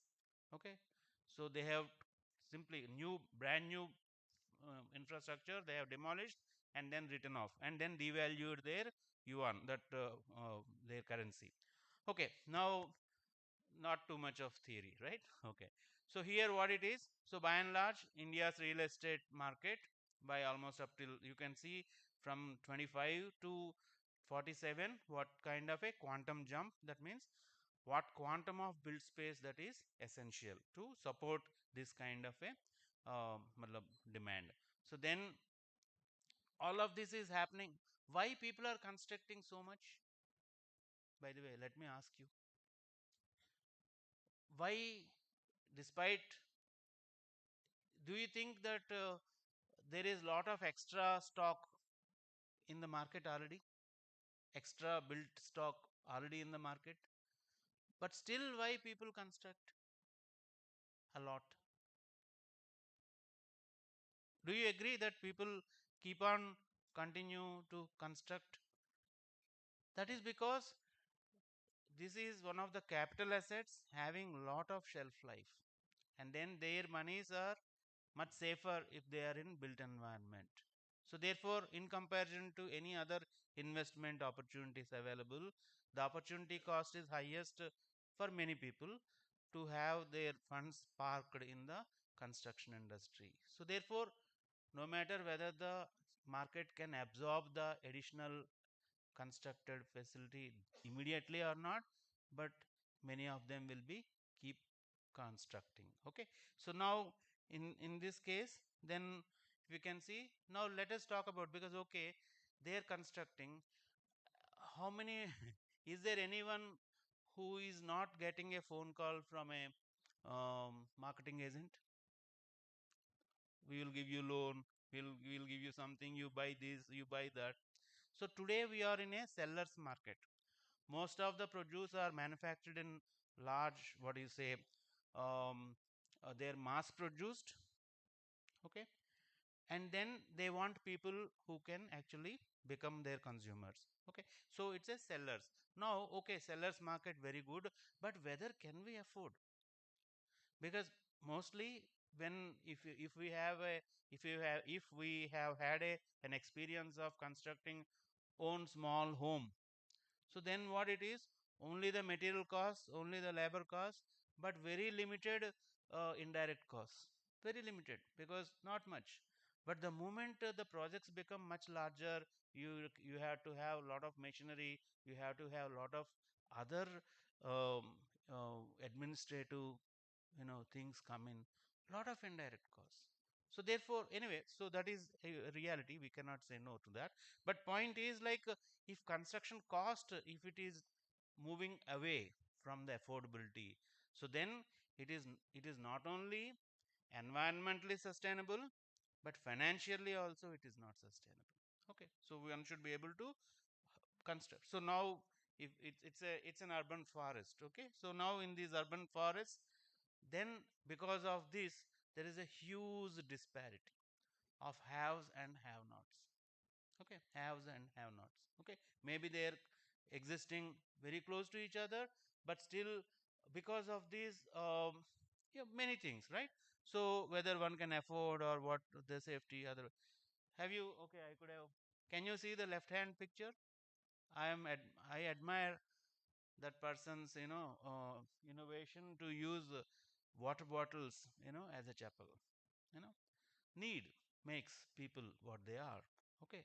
And then can you see the, it is the spirit, it is the hope, okay, it is the hope that makes people, aspire and work for, okay. That's why, though they cannot afford, though whatever, they are hoping to, matlab, to become something, okay. So then, okay, all of that is fine. So now in this case, what is happening in this particular picture, if we can see, so then if we can focus on the construction cost of construction, when it is increasing manifold with the whereas the revenues are almost at the same level, or maybe they are dwindling down because too much of people are, a lot of people are available with higher skills. So then, isn't there a need for again relook into the way we are constructing and affect the cost of construction? That's what, probably again one more relook, because especially in the 80s and all, 72 United Nations formed, okay, UNICEF, many other things, WHO. So around 80s are the beginning of certain world level things, okay, large scale. And then certain things happened, then many of the building centers, Nirmiti Kendras, if you are aware. So then people were wanting to lower the usage of wood, because they wanted to lower the usage of red bricks, because red bricks require burnt bricks, because burnt brick require lot of fossil fuels to burn, and then all of that.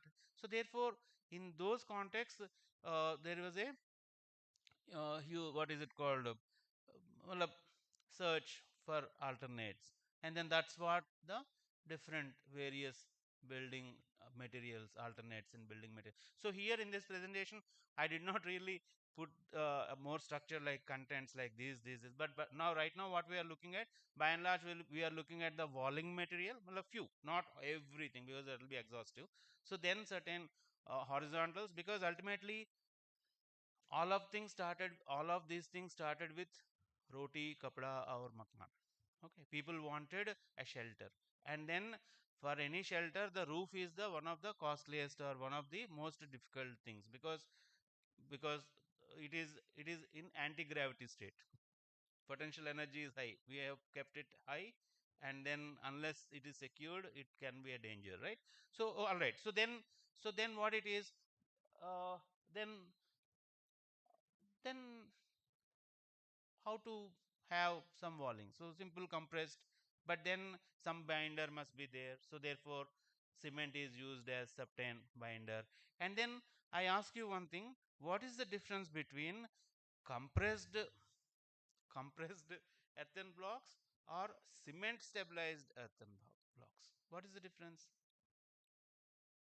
Are both of them same? Here, what do you see? Here cement stabilized earthen blocks. Previous slide it had compressed earth blocks.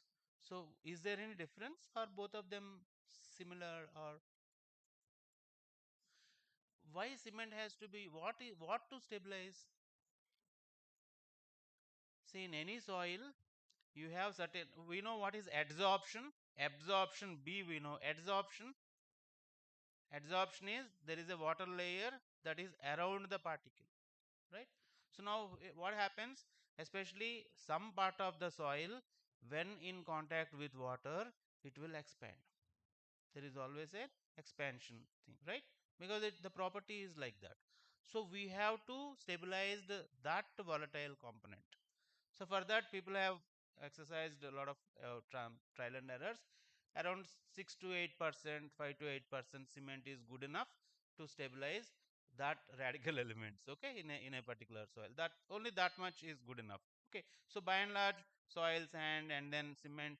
That MS means municipal waste, uh, municipal solid waste incinerated, bottom ash. But point is something like pozzolan. Okay, so point is that, and then water mixture by and large. Then um, by the way, my second job was I was working for an NGO called Society for Development Alternatives. It has its headquarters in New Delhi, and then by and large it works on the alternative technology. That's how. Whatever. So they also have one. I will show you. Next slides will show that. So this is what they have. Around 84, 86. That was the time. They call it Balaram. It's basically compressed earth block pressing machine. So here there are two components. One is help the people in the rural areas to make their own building materials. Now topsoil takes lot of time for getting formed. Top 60 centimeters or something of our soil, it really takes lot of time to be fertile. Okay, so when it is for regular red bricks and all, when they are using lot of topsoil, it's a problem. So therefore these soils, so for that, okay, I will again keep it short. So the point is, so then soils and then stabilized with cement and then compressed in a more block making machines.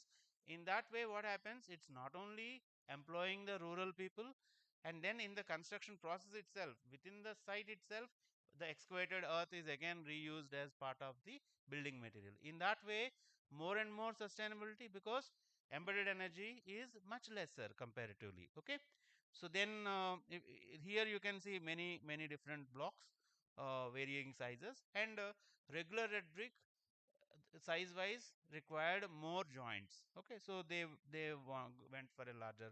Okay, so this particular building is the new headquarters of development alternatives. Earlier, Olympic Association of India, this particular this office is straight opposite to that. Okay, so in the Kutub institution. Anyway, so by and large, all of this, the entire building is with stabilized earth blocks, and they have many technologies that they have developed. And meanwhile, ISC Bangalore also almost similar times, Mardani. Okay, it is the compressed earth block making machine. Okay, so that was also being put into action. So the point is to empower people to make their own home so that it becomes more affordable to them, and the impact on the what is it called, the environment is put to the much lesser. So likewise, even this also is a kind of a block making machine. So obviously, like any sensitivity analysis, people have tried many different options. Okay, what might give us best outcome, right? So likewise, varying percentages of cement plus RHA means what it is, rice husk ash or coir fiber, because by and large what we require is the some kind of a, what do we require? Why a red brick is relatively much stronger in tensile force compared to compressed brick, compressed block.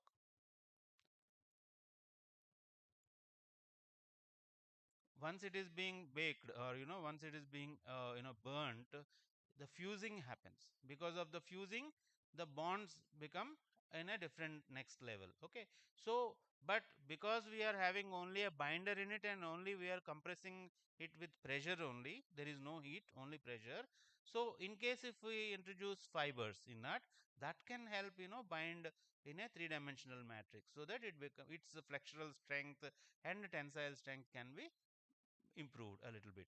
Okay, so likewise, then another issue is the water absorption. How to make, by and large, what happens when somebody is investing, they must be assured of their investment, right? If we are taking a risk of using stabilized or earthen blocks for construction of our residence or office, we want to be sure, right?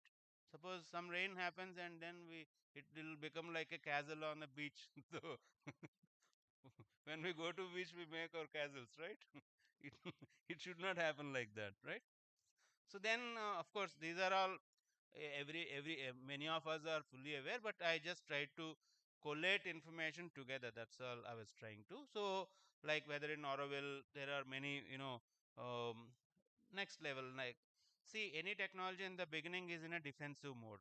Then once we are confident on the technology, we expand the capacity also, number of stories and things like that. And then by and large, because these are all compressive technologies, the arch action as much as possible is put to use, so that in under the arch action, once the load is from top, then they can withstand. The same arch action, the load is from bottom, open. Okay, so arch has two sides. It is very strong from top, but not so from bottom. Okay, so once we are designing even both aspects, it's a double-edged sword. Okay, so then similarly, other again, as I'm mentioning, I have just tried to collate things together so that it makes something. So again, Falgi bricks or all of this, so that by and large, people are trying to minimize the burnt brick and then still try to get a much stronger brick. What is the strength of an A class brick, burnt brick? Ah, one not 75 kg per centimeter square. We have bricks beyond 125 also. Jama bricks are still further. But okay, and then but mostly what we use 35 kg per centimeter square. वो भी नहीं है. Okay. So and then do you know these Aerocon blocks, AAC blocks? Not even 0.5 Newton per mm square. But anyway, that we are using as a filler material, not as a so so when we are making choices, it must be informed choices. Okay, so likewise, then people have tried to use very available materials to increase the as per the requirements. Likewise, marble slurry, imagine in Rajasthan or in other places where you have a lot of residual things will be there. If they are not put to use, that also will be an accumulation and it can be an issue, right? So wherever there is an excess that cannot be of use, bricks are one thing where okay, we will become, right? Any of that can become a brick. And then likewise, the moment then this interlocking blocks started to come. So the issue is, I don't know if you have ever, because some of my experiences in the construction industry, what it is, once the walling is dealt, we have to have the inserts. Inserts means the electrical conduits, the what is it called, plumbing conduits. For that, when we chase, when we have to make a chasing, right? So then is the problem. If it is a red brick, almost it behaves the way we want. But the moment it is other block, error margins are different. Okay, so that's what is one of the pestering matters. So then once the interlocking comes in, it is redundant. That need is no more. So the very holes, they can accommodate, and then they are very well housed properly. So likewise, sustainability means that's what. How many of us understand truly what is the meaning of value engineering? It is a direct application of value engineering on eliminate unnecessary processes. Okay. So then likewise we are aware that a lot of what is it called, terracotta and other material, depending on the soil that we are having at particular, and then all of this, then we are also aware that regular slabs at the bottom are in the tensile zone, so then no matter of concrete, so therefore replace it with a lesser density material. All of this has been there since so long, right? And then it becomes also part of the aesthetics, and then all of this has been in good practice so long.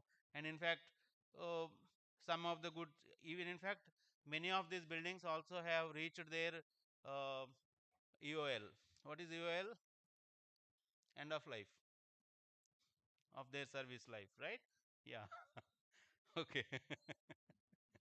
And then what it is, like we have jack arch, or like basically the combo of concrete and bricks, because brick still, if it is in some kind of an arch action, it can still take loads. So the point is how to minimize use of steel or something else. Steel means by and large, it when as long as it was seen as a material to be brought from somewhere else. Okay, now though it is almost, it is omnipresent almost. Okay, so then many other kind of like precast arch panel roofs, all these were put into action, and then so that self reliance is the bottom line. People could depend on the resources that they have within their reach, not necessarily from outside. And then cement, it can be transported in smaller quantums, it is much more easily manageable than other material. Okay, so likewise. Okay, so then FC, the ferro cement roof channels, because by and large, then how to have a roof that is lightweight, but still which can span better. And then other problems also started to come, like too much of heat and all, but that's okay. But point is, so then there was there was a time, like even now also people use it with some other additional reason this thing. So by and large, in the beginning, the ridge lines between the uh, FC channels, they used to have some kind of water seepage and stuff like that. So then further people started to use Hurdy blocks in between, and then lock that as well, because it is still lightweight, and then achieve a flat slab. All of these within 7 to 8 hours, 8 to 10 hours, within the same day. Imagine you are having your slab ready to use within the same day. Of course you have your channels casted earlier, but once your channels are available to you, hoodie blocks are available to you, other things are there, within the same day by evening, they're ready. Not even no RCC slab can give you that, right? So these are all direct. So then again, what it is, because we know what is stack effect, right? So then once the heated up air inside the spaces, when it has to escape, so automatic ventilation system, so that the dependence on conditioning, mechanical conditioning is also minimized. So then likewise, yeah, some stuff, so that you know and then RCC planks and joists. So here again, some kind of partial prefabrication. The issue with RCC is it requires form work, and then form work is an unnecessary, what is it called, indirect cost. Okay, so therefore, suppose if we can cast smaller panels of things which will become part of the permanent structure, so then we design a module and which can repeat, and then its life is easy, right? So likewise, planks and joists of precast RCC, all of these, and then what it is, once you have, and then again the concrete is on, and then unifying the purpose of any construction is to achieve monolithicity. Monolithicity. So therefore, once pre because, and once the and another aspect is, as the world is urbanizing, people available for construction as laborers, good quality people, also started to dwindle. It is not dependable. Certain seasons we get good quality people, certain other seasons we can't get good quality people. Okay, that will have a lot of variability. So now, if we have these precast elements constructed in controlled conditions, factories or otherwise, so obviously the other things are very obvious, right? So similarly, and then once you have many others, like you may have a simple triangular. So point is, with minimal reinforcement, with the inherent strength of concrete and its elements and the shape of the things, uh, matlab roof slabs could be achieved, so that because the needs are sufficient. So the spans are something like in the range of 4 to 6 meter spans. They are very easy to achieve kind of a spans. Now if we are talking about 8 meter, 10 meter, 12 meter more, then there is other thing, but otherwise. So then even while I was working with DA, development alternatives, even MCR roofing tiles, micro concrete roofing, that's also another. So these are all emerging. They were, so then other things start to come commercially. Okay, so then what it is, Mangalore tiles. Okay, you have got that is but point is we have finite resources, alluvial soil, other things that are required for the terracotta. We are all finite sources. They cannot support the kind of urbanization that we are having. So okay, then we have to look for some other alternate, obviously, right? So then the concrete is one automatic, but only thing is, if we can size it, micro concrete and things like that, because the very nature of Auroville and its work, matlab building center Auroville mein na, Auroville building center ABC है ना, so all of them are the extend matlab lots of applications with the micro concrete and other things, right? Basically the natural elements or natural क्या बोलते हैं, behavior of materials. Okay, natural material. So then again, the moment we cast concrete, or even for that matter brick, in a particular shape, so then from a direction it can take the loads. So basically the arch action or the parabolic arch actions, so that with almost minimal reinforcements they could achieve huge volumes of space. Imagine Gol Gumbaj, the dome, 100 feet, or I do not know the exact size, sir, but such a huge space, but without any intermediate supports. But then it's a simple bricks only. No, most likely they have not even used any rebars. It is not required. Okay, so therefore, uh, the skill of construction, so because natural. Okay, so again, then varied kinds of structures, then how to make use of the micro concrete for emergency structures or otherwise, so that quick response within very short time, our built environment is ready. Imagine you had gone to a hotel, you are very hungry, you went to a hotel, you ordered something, but then they are not bringing. Almost 40 minutes, 60 minutes. By the time they bring, our need is over, right? We might have already drank water, something else, but we are no more hungry, as we were not as enthusiastic as. So even like in our architecture thing, there is something called time lag. When our building is getting heated up from the sun, so the outer layer gets heated up, and then it takes a time, it it takes a while for that heat to enter inside, something like 6 to 8 hours. So even our built environment also, if there is a need, if construction technology or the way of construction takes more time to respond to that need, we are suboptimal, है ना? So therefore many other kinds of construction technologies start, so that very quick response can be achieved. So likewise, again, scale is no matter. Once we are confident about the way we use things, so then it can be single story or it can be double story. In fact, the other side, the green color thing, if you can just search,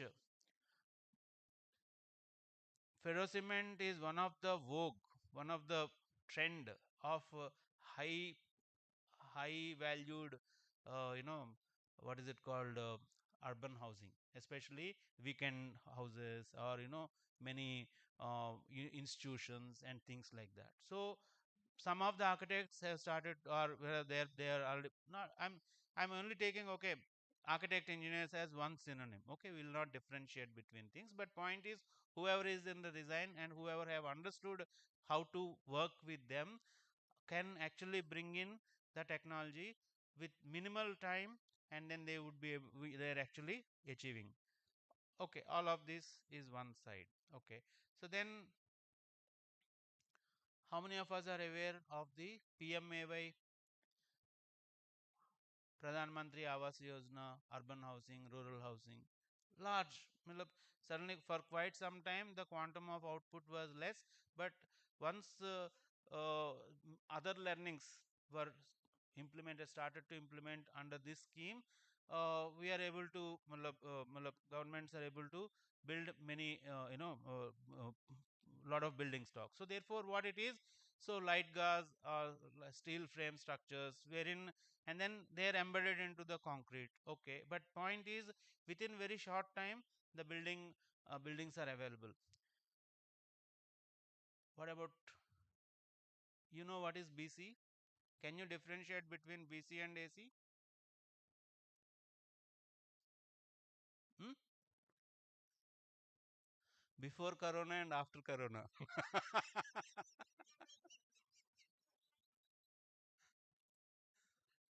Okay, so especially after corona or during the corona period, when hospitals or other facilities were required in very very less time, what kind of technology people have used to scale up, you know? So therefore very quick constructions, and then using, structural steel elements to their best use, to, so then light gas steel frame structures and then many other, so that once your frame is ready, then it's the same whether it is ferro cement or whether it is light gas steel. Once first your frame is there, ferro cement mostly the shapes are mostly in arch action is mostly put into, best use, and then light gas steel, because the members are already reasonably robust, so they are mostly planar elements, not necessarily other. If required they can be achieved, but so, so likewise, so mostly you want to, depending on the need of the particular purpose, what gauge of steel, how many story, very quickly. So here what it is happening, precision levels have gone very high. Okay, so first time correct. In most of the traditional construction, one of the biggest issue is the rework, because many times lot of errors creep in, and then there is no other chance but to undo what was done. That's an issue, right? So but whereas these particular scenarios can help us measure twice. Any carpenter or क्या बोलते हैं, सिलाई tailor, they measure twice before cutting. Okay, so therefore these things help us to ensure that what is being done is as per the need, and then the layering, outer layering of cement mortar or concrete. Normally it's not cement, it's basically micro concrete or maybe cement mortar only, but depends on the design, I feel. So then, so that's what, so light gas steel framing systems, and then very quickly, and then here one of the important aspects is very limited or almost no indirect costs, very minimal indirect costs. Okay, of course one needs certain things for the lifting, especially cranes and other things, but that can be, so if we can have many buildings simultaneously happening, it should not be an issue. So likewise, but one aspect of it is, most of the structures in whether it is two tier or other tier towns and places, up maximum are up to G plus 4 G plus 5 structures. Predominant construction is in that range. Very few are actually in the range of very high rise or tall structures. Is the time up? Yeah, yeah. I will. It's over. Another 5 minutes. Thank you. So likewise, even this also, there is a platform that is dealt, and then in with using the anchor bolts and other things, they are anchored. Basically, base is constructed, and then in case if that building needs to be, that facility, so you can always unbolt it. You can always withdraw the particular things. Similarly, even here also decking and other things. So, and then this is the last slide, okay, or maybe one more. So and light gauge steel, and one more is there. Like basically, then we have something called cellular lightweight concretes, because then air entrants. Okay, so then we can actually design. Then so many new alternative building materials, because now things become too much exhaustive. So therefore, I have tried to keep things which are otherwise naturally. So many things are there. So now aerocon, bamboo, other things. So then ferrocement wall panels, all of this because of the air entrant concrete, and then ferrocement C beams and rafters. Okay, so then and then bamboo mats with the heat and other things, because after the asbestos is gone, and then galvalume sheets become costly. So then if our requirement is not too it is reasonable, so then bamboo also can be put into place. But enough for example, they use brush bond and other things, so that the longevity of this particular panel sheets are dependable. Similarly, coir polymers, because we are in a blessed country, right? We are in a blessed country, we got so many resources. And then suppose say whether it is coconuts or whatever it is, by and large uh, byproducts from one thing can become an input to another things, right? So likewise, and then the GFRG, glass fiber reinforced panels. So that is almost like it is highly revolutionizing last 4 5 years, I guess. And then whether it is so what it is, then there is no need of any additional formwork. That itself will become a formwork, and then it will be filled with concrete if required. You know? So then to the degree of what grade of concrete. So then GFRG, we had a fortune. We have visited this particular place, IIT Tirupati. We went to these hostels. Okay, so JFRG panels put into place with the, so very quick action. Okay, so they can be dealt. And then so by and large conclusion is conventional. Okay, these are in general slow, maximum use of so that is important, maximum use of natural resources, waste generation, air, whatever.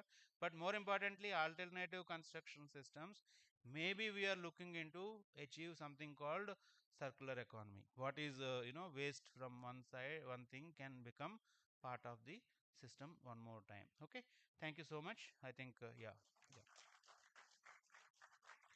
So in case if you should you want ask anything, I hope you're already exhausted. Okay.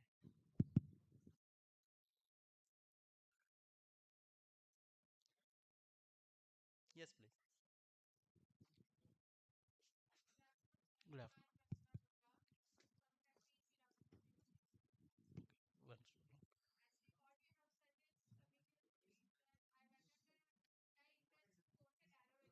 Very nice. Earth Institute. Okay. Yes, yes. We are looking for materials which we can include in that, Okay. like a category of materials. We are looking for C&D waste, sir. Okay. We are in a thought of including C&D waste.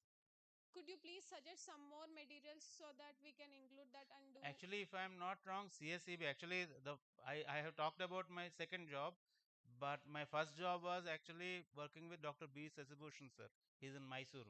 Okay, so he also used extensively the CSEBs or soil stabilized. But one of the issues with the stabilized soil earthen blocks or cement stabilized earthen blocks is basically they are heavy. So they normally increase the dead load of the particular buildings. So during those times, other alternates were not aware, not or limited, and then the excavated earth and all they wanted to use. So until some time it was really put into use a lot. But then after the Latur earthquake, after certain things, people have understood that walls themselves should not become troublesome to us. Okay, so basically they are heavy. That is one aspect. That is one thing. But again, but depending on the particular need,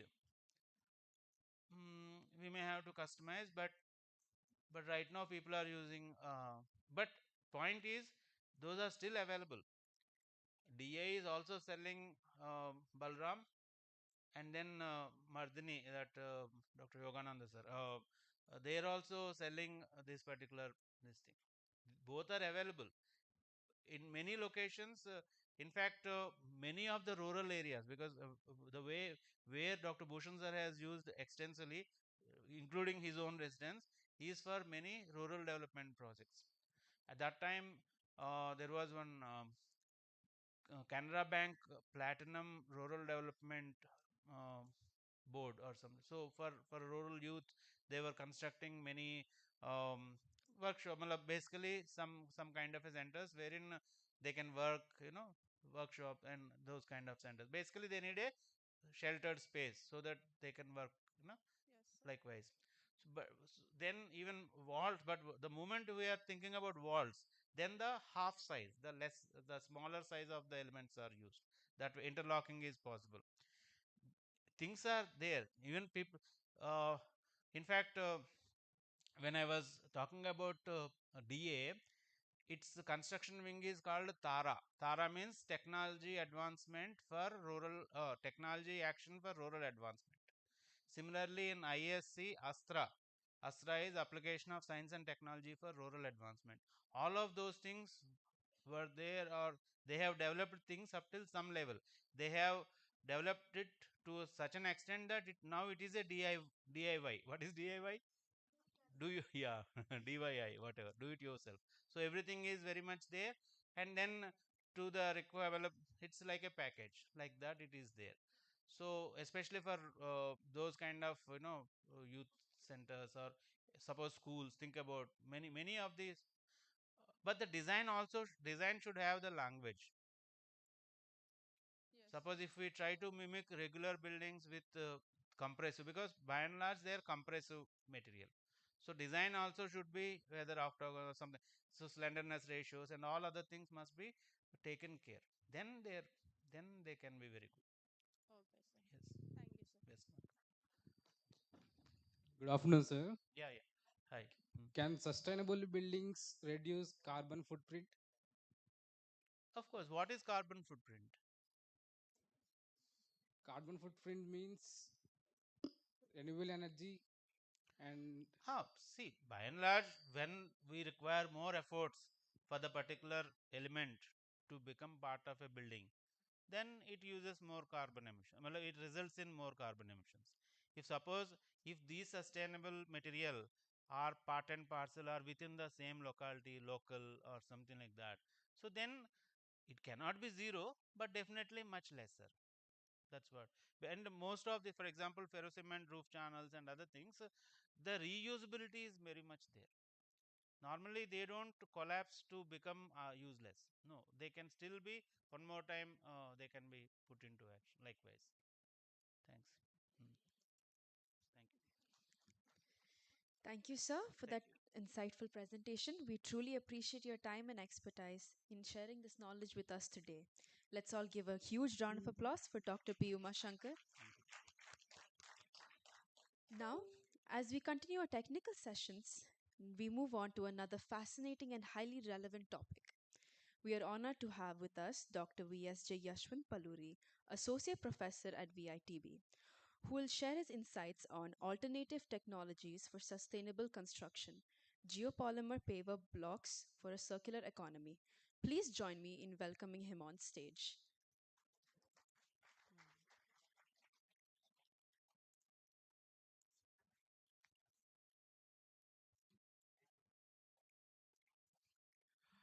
So, good afternoon, all of you.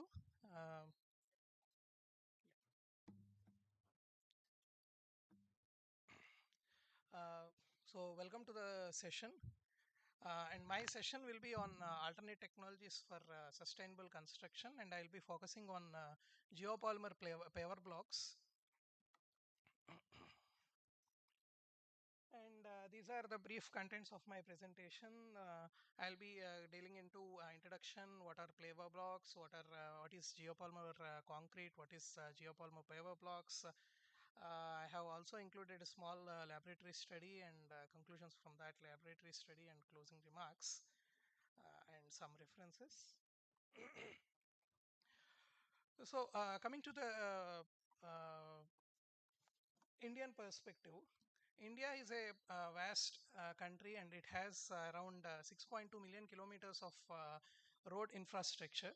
But what it is lacking is that we have a very limited pedestrian or non-motorized infrastructure, wherein we can use it for either cycling tracks or for footpaths or something else. So in this context, generally paver blocks are generally used for these cycling tracks or else some other pedestrian walkways and all. So and commonly concrete paver blocks are generally utilized for the preparation of these pedestrian walkways or cycling tracks. These are commonly used paver blocks. We can see them, and they come in various shapes and sizes. We can find them around. And generally what happens is concrete paver blocks involves raw materials like cement, coarse aggregate, fine aggregate, and water. Same with concrete, but concrete in itself is a very energy intense, as well as it is also produces a lot of CO2 emissions. So we are in search of alternate for concrete or else specifically cement. So alternate materials for cement are being explored, and one such alternative is geopolymer concrete. Geopolymer concrete is an eco-friendly material made from either locally sourced materials or waste materials that are activated using some actuators or solutions, forming a rather concrete-like material. They are generally formed due to the geopolymerization of geopolymer bonds that are formed due to the chemical reactions. And let us have The term geopolymer was coined by Joseph Davidovich in 1978. He came up with a pretty controversial theory on how the ancient pyramids were built. He didn't believe that they were made of huge blocks of stone hauled up one at a time. Instead, he suggested that the blocks were formed by pouring crushed limestone, clay, lime, and water into molds. This mixture hardened into a fake synthetic stone that he called geopolymer. Yeah, there have been a lot of even research to prove that the materials that have been previously used is geopolymer. It is again some sort of gray area wherein the debate is still on. And again, the Davidovich is generally considered as the father of modern geopolymer technology, and he generally says that only geopolymer term can be used for concretes that are made out of locally sourced materials or earthen materials, wherein we can expand the concept of geopolymer concrete to alkali activated materials. They both are technically the same, but Davidovich would not agree, both being the same, because they are not geomaterials. So even if we are using waste materials for the production of geopolymer concrete, it also technically comes as a geopolymer concrete. So utilization of either locally sourced materials or waste materials in conjunction with some activators or chemicals, we can produce a more durable concrete. This is a geopolymer. A polymer is a long chain of molecules like plastic. Unlike plastic, this is made out of natural materials. It's a man-made rock, essentially. It starts in liquid form, and from there has many applications. It can be concrete, a spray, a paint, or a composite material. This was the cement that was used before Portland cement. The process of producing this emits 8 times less CO2 and 2 to 3 times less energy than the production of Portland cement. That's a huge deal.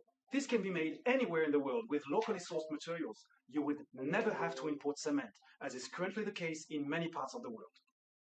And also we can, apart from these locally sourced materials, we can also use waste materials like fly ash or GGBS or some other palm oil fuel ash. Uh, Anything that consists of silica and alumina, they can be forming bonds with these so-called activators. Commonly used activators are sodium hydroxide and sodium silicate, or potassium hydroxide and potassium silicate. Those in the presence of these binders, fly ash or other waste materials, or even naturally available materials, they form polymeric bonds, and hence geopolymer concrete can be made. Most of the waste products contain silicon dioxide. They are mixed with an alkaline activator like sodium hydroxide or potassium hydroxide and sodium silicate or potassium silicate. The silicon oxygen silicon bonds break down and aluminum atoms penetrate them to form aluminosilicate gels. With more alkali, these gels harden into geopolymer cement. The cement is mixed with aggregate and water to form geopolymer concrete. Generally, what happens in cement is cement hydration. We will be getting CHS gels, whereas in geopolymer concrete, we will be getting aluminosilicate gel. It is a polymeric chain reaction. So we'll be getting a polymer chain. The microstructure is a slight different. The chemistry behind it is slightly different, but the end product what we'll be getting is a good durable concrete. So geopolymer concrete can reduce the carbon footprint because we will be using either locally sourced materials or waste materials. And even though the alkaline activator is a bit costly, the cost point of view, even now also the cost of geopolymer concrete is comparatively higher.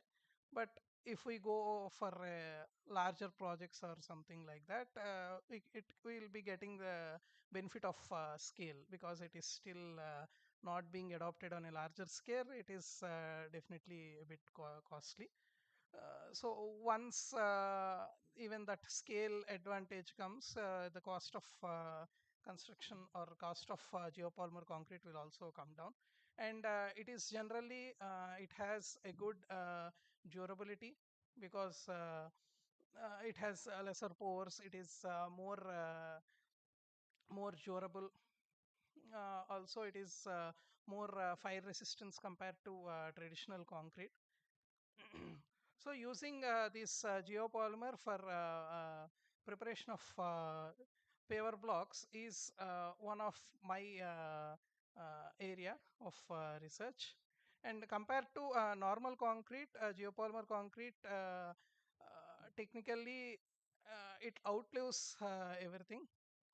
A house made of geopolymers will last 100 times longer than a house made of Portland cement. Geopolymers are an ancient technology. Most historical evidence points to the conclusion that the mortar for the Great Wall of China, Machu Picchu, the Easter Island heads, and a whole bunch of ancient structures were all made using geopolymer materials that were locally sourced and produced by the populations of their time. But again, this is also a bit contentious, because there are researchers that oppose this theory.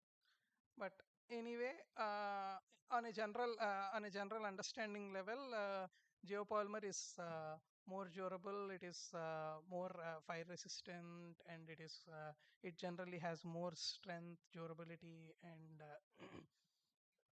it generally outperforms concrete in its life. And coming to geopolymer paver blocks,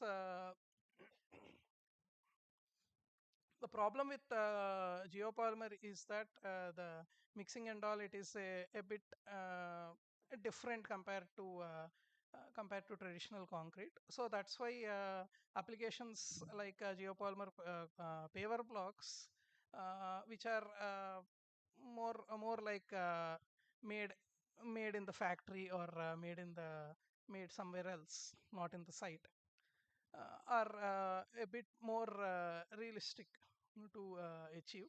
So geopolymer, generally geopolymer paver blocks are more denser, they are more durable and less permeable compared to traditional concrete paver blocks. And generally, what happens is since we are using either recycled materials or locally available materials, the need for raw materials is also lesser for geopolymer paver blocks. And also a lot of work has been done on this end, and even a small prototype has been developed by CSIR, and they have even launched it.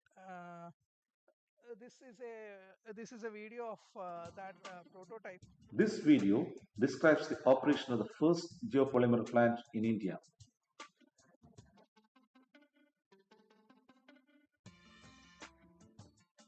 The process starts with manual feeding of raw materials to storage bin through a screw feeder. Different raw materials are stored one by one in respective bins by swiveling chute.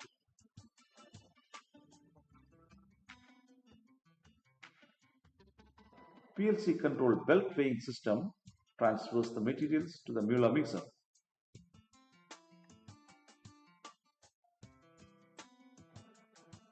This is the unit for preparation and dosing of alkali solution. After dry mixing, alkali is dosed into the mixer. Mixing is continued till a homogeneous mix is obtained.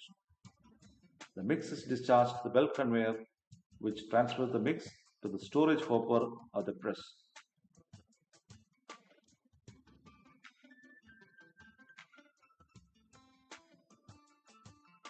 All the operations are controlled by this PLC.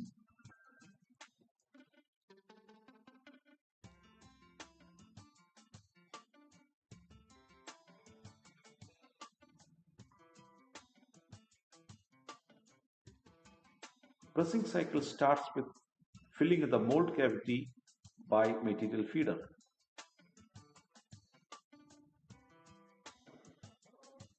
Once filled, a vibration is given for 60 seconds. Thereafter, the main ramp moves down, compacting the mix for 5 seconds.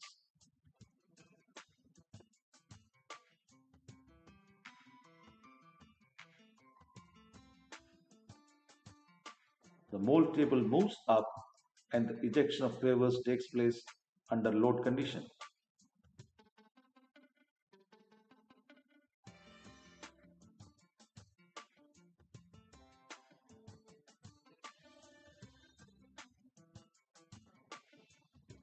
Pusher move the pallet with green pavers to outward conveyor.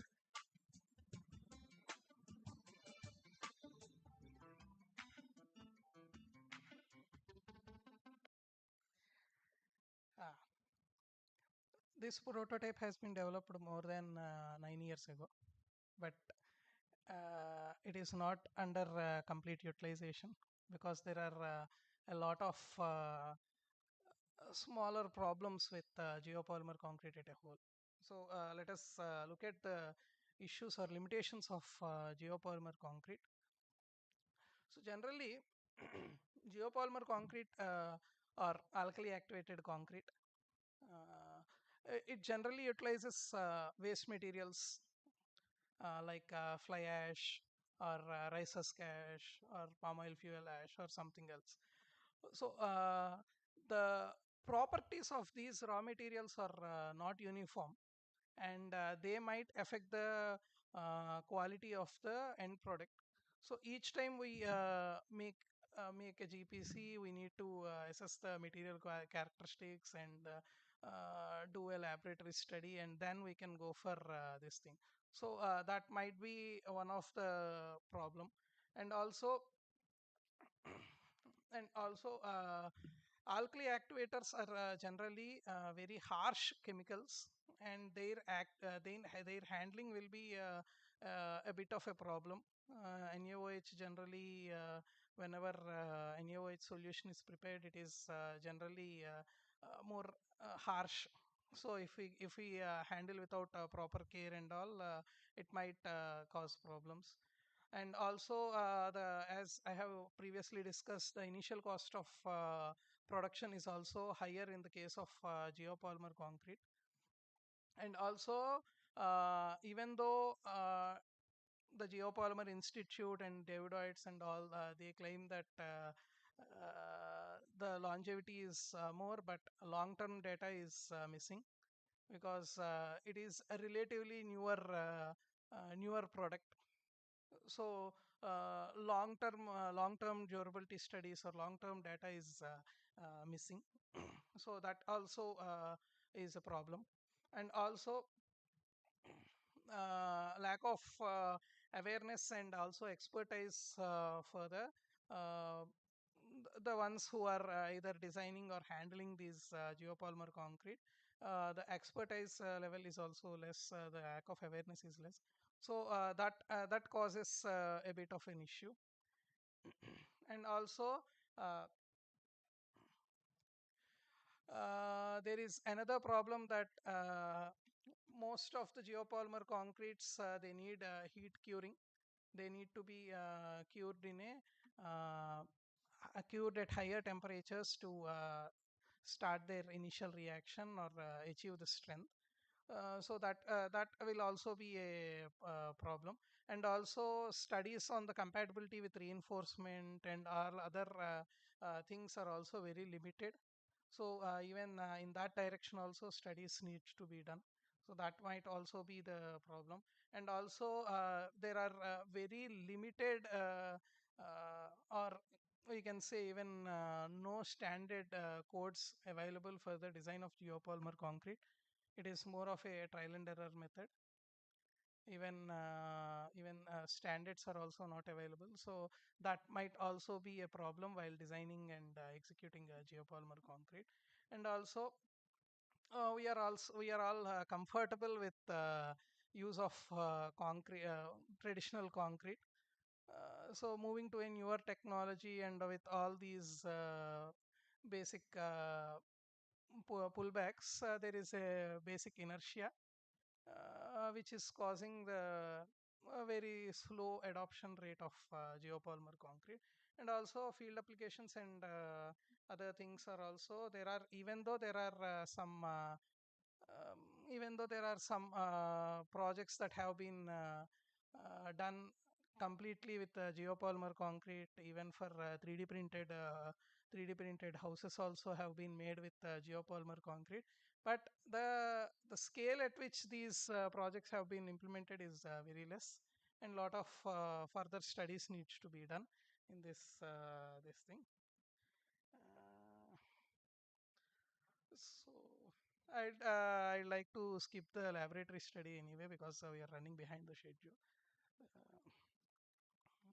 Okay, this is what I have done. I have used geopolymer concrete in conjunction with reclaimed asphalt pavement aggregate, and we have observed that for a similar grade of concrete, the durability of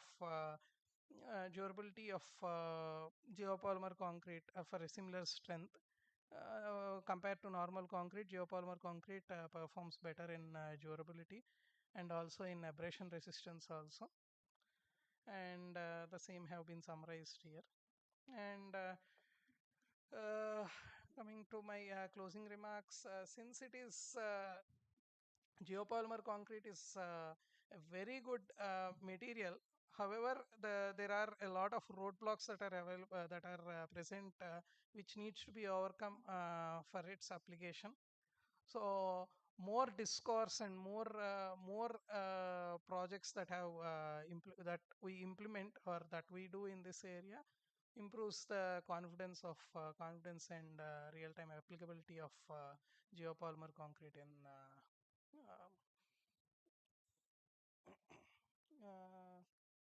so that's it from my end. If there are any doubts from your end, the floor is open. And these are some of my references.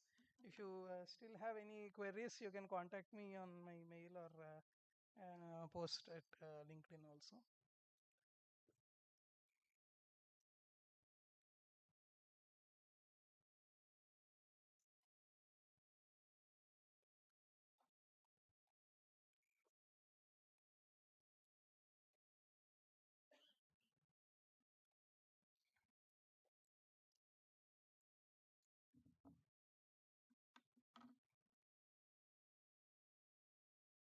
Good afternoon, sir.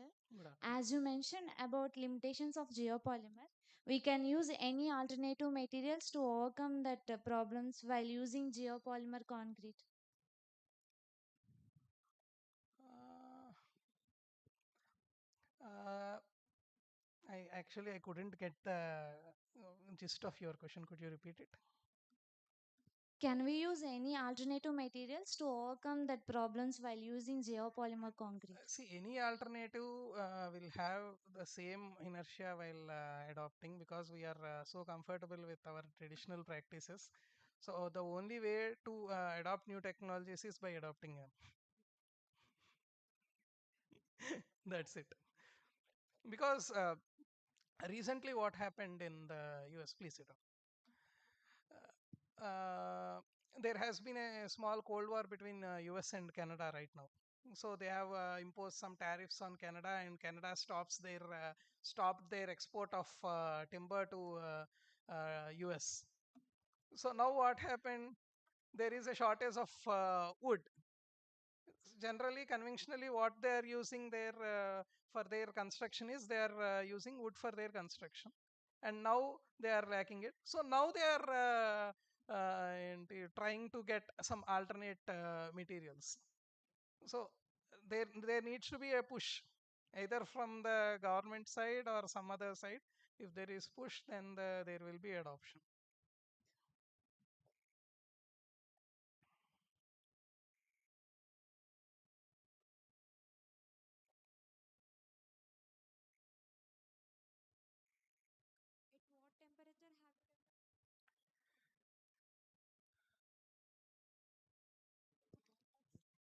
At what temperature?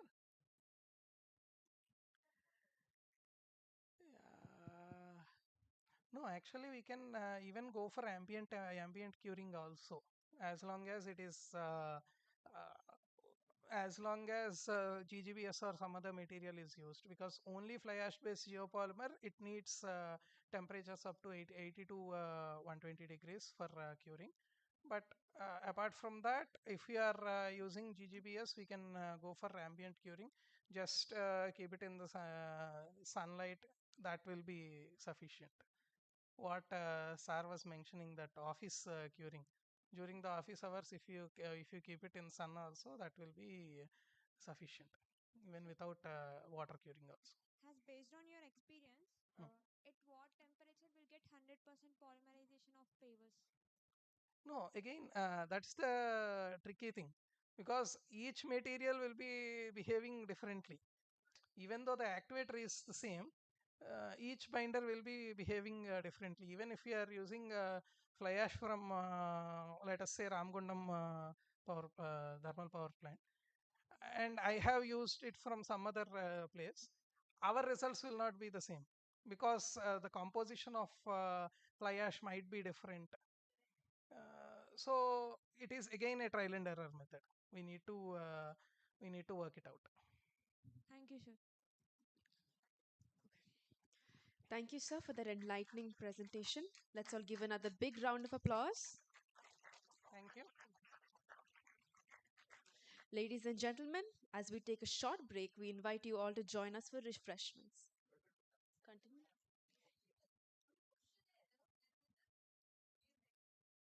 Okay. Yes, ma'am. Okay. Wind up. Okay. So we next session. Okay. One second.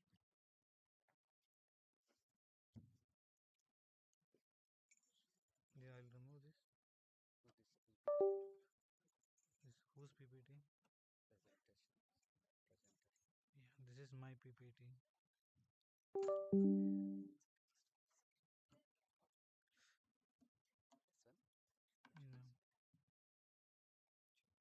This is mouse, sir. If you no need of mouse. Thank you. This way.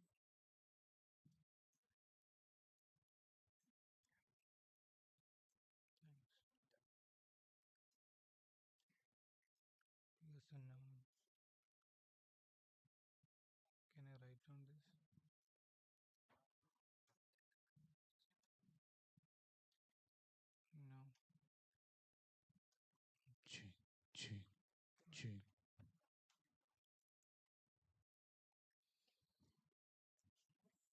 As we continue our technical sessions, we now move on to another fascinating and highly relevant topic. We are honored to now have Dr. VSJ Yashwant. Sorry, I'm so sorry. Now we are honored to have Dr. It's okay. My name is Vijesh Kumar. Okay. And I was, man, it's fine. So sorry, sir.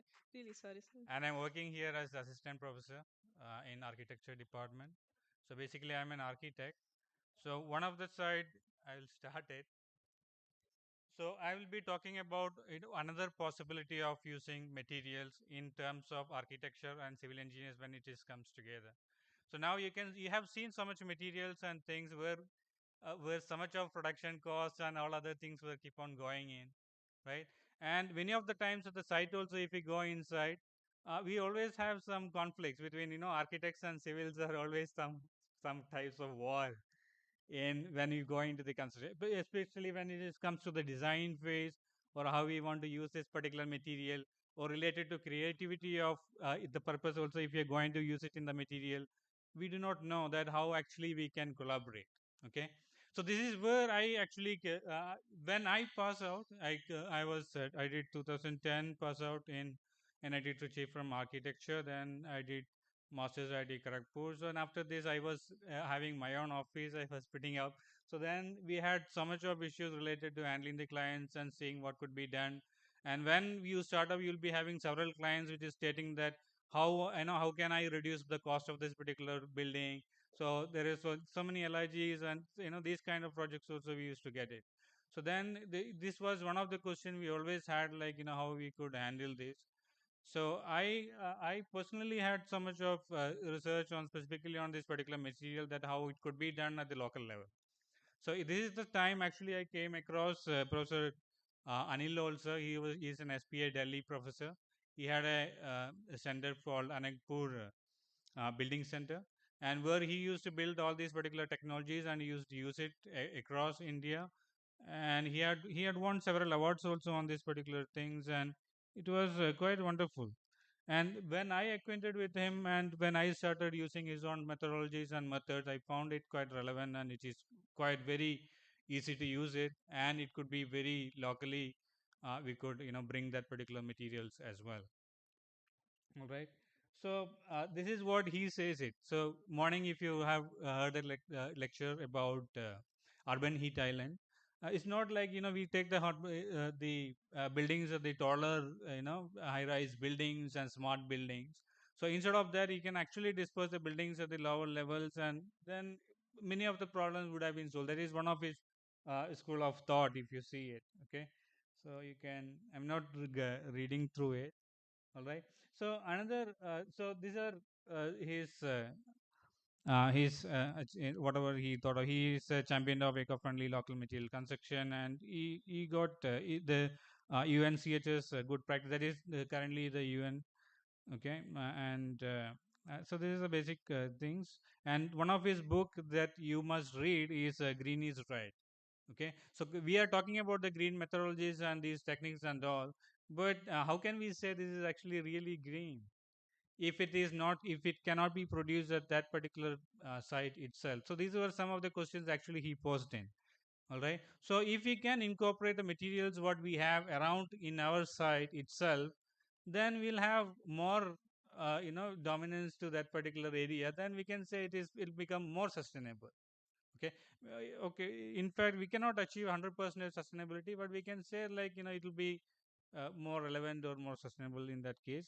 So if we say sustainable character in architecture sense or whatever way we talk about the buildings, we can say it should be adaptable. Whatever space that we see, it should be adaptable. We should be, so one building that we use it, they'll be having a constant change, right? It's not like one building, if you're using it as a residence, it might be used as a office, or it might be used as some other uses. Okay, or vice versa it might come up with. So our structural frames, most of the time, it will not allow the flexibility of internal constructions. All right. So then the universal that whoever want to use it, that it should be open to everyone, and the structure should be movable. It's not like once you have done, it should be, it is only at that particular place. So at least some of the part we should be able to move from one place to the other, and it should be obviously responsive to any of the climatic stimuli. Okay, and it should be transformable. It's not like done it means you done it with. No, it could be like it should be able to transform also. If you can take that particular block, if you take it to another space, we should be able to build another one. Okay, so thinking of these particular thing, I actually came up, I have found these two materials, or two, it's not material, you can say, mostly you can say it is two methods. Okay, so I'll be talking about two methods. One is hollow core interlocking blocks. Okay, and another is a funicular shells. All right, so the method of constructing this is actually quite nice. All right, so the conventional brick, so one of the unit component of our construction is itself is a brick. And as Umashankar sir has already shown you one presentation, in that you can see, like, the walls and this whole thing, plastering, this all comes together. It is like 16 16 16 around, that much, closer to around 50 percentage of energy is actually being used in. Even the construction cost also coming that much. Okay, so if we can have some leverage on this, but these particular materials, okay, to the method of construction, then it is possible that we can actually save a lot of energy and time on this particular thing. All right, so then when we talk about this particular big, how we fundamentally, if you want to see this and design it, so one question will come is like, why do you need 105 kg per square centimeter as per the IS standards? Even if you take about the area of the room 14 square meters, and if you say that the load is around this much, even 16 tons comes over it, then also the load which is transferring is only 0.5 kg per square centimeter. So then, even if you are reducing that particular load of the material itself, maybe there is a possibility that we can have other alternative materials to add in. Okay, this was one argument. Another thing was like, some of the places, if you can see it, there is the claddings and these other materials will be coming out.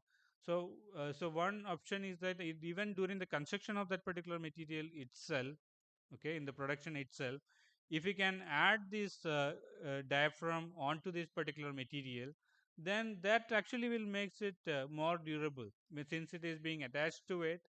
Okay, then it is possible that we can have it for a longer duration. We'll be able to use it, and also it will safeguard whatever the lean back material that you'll be using for the block.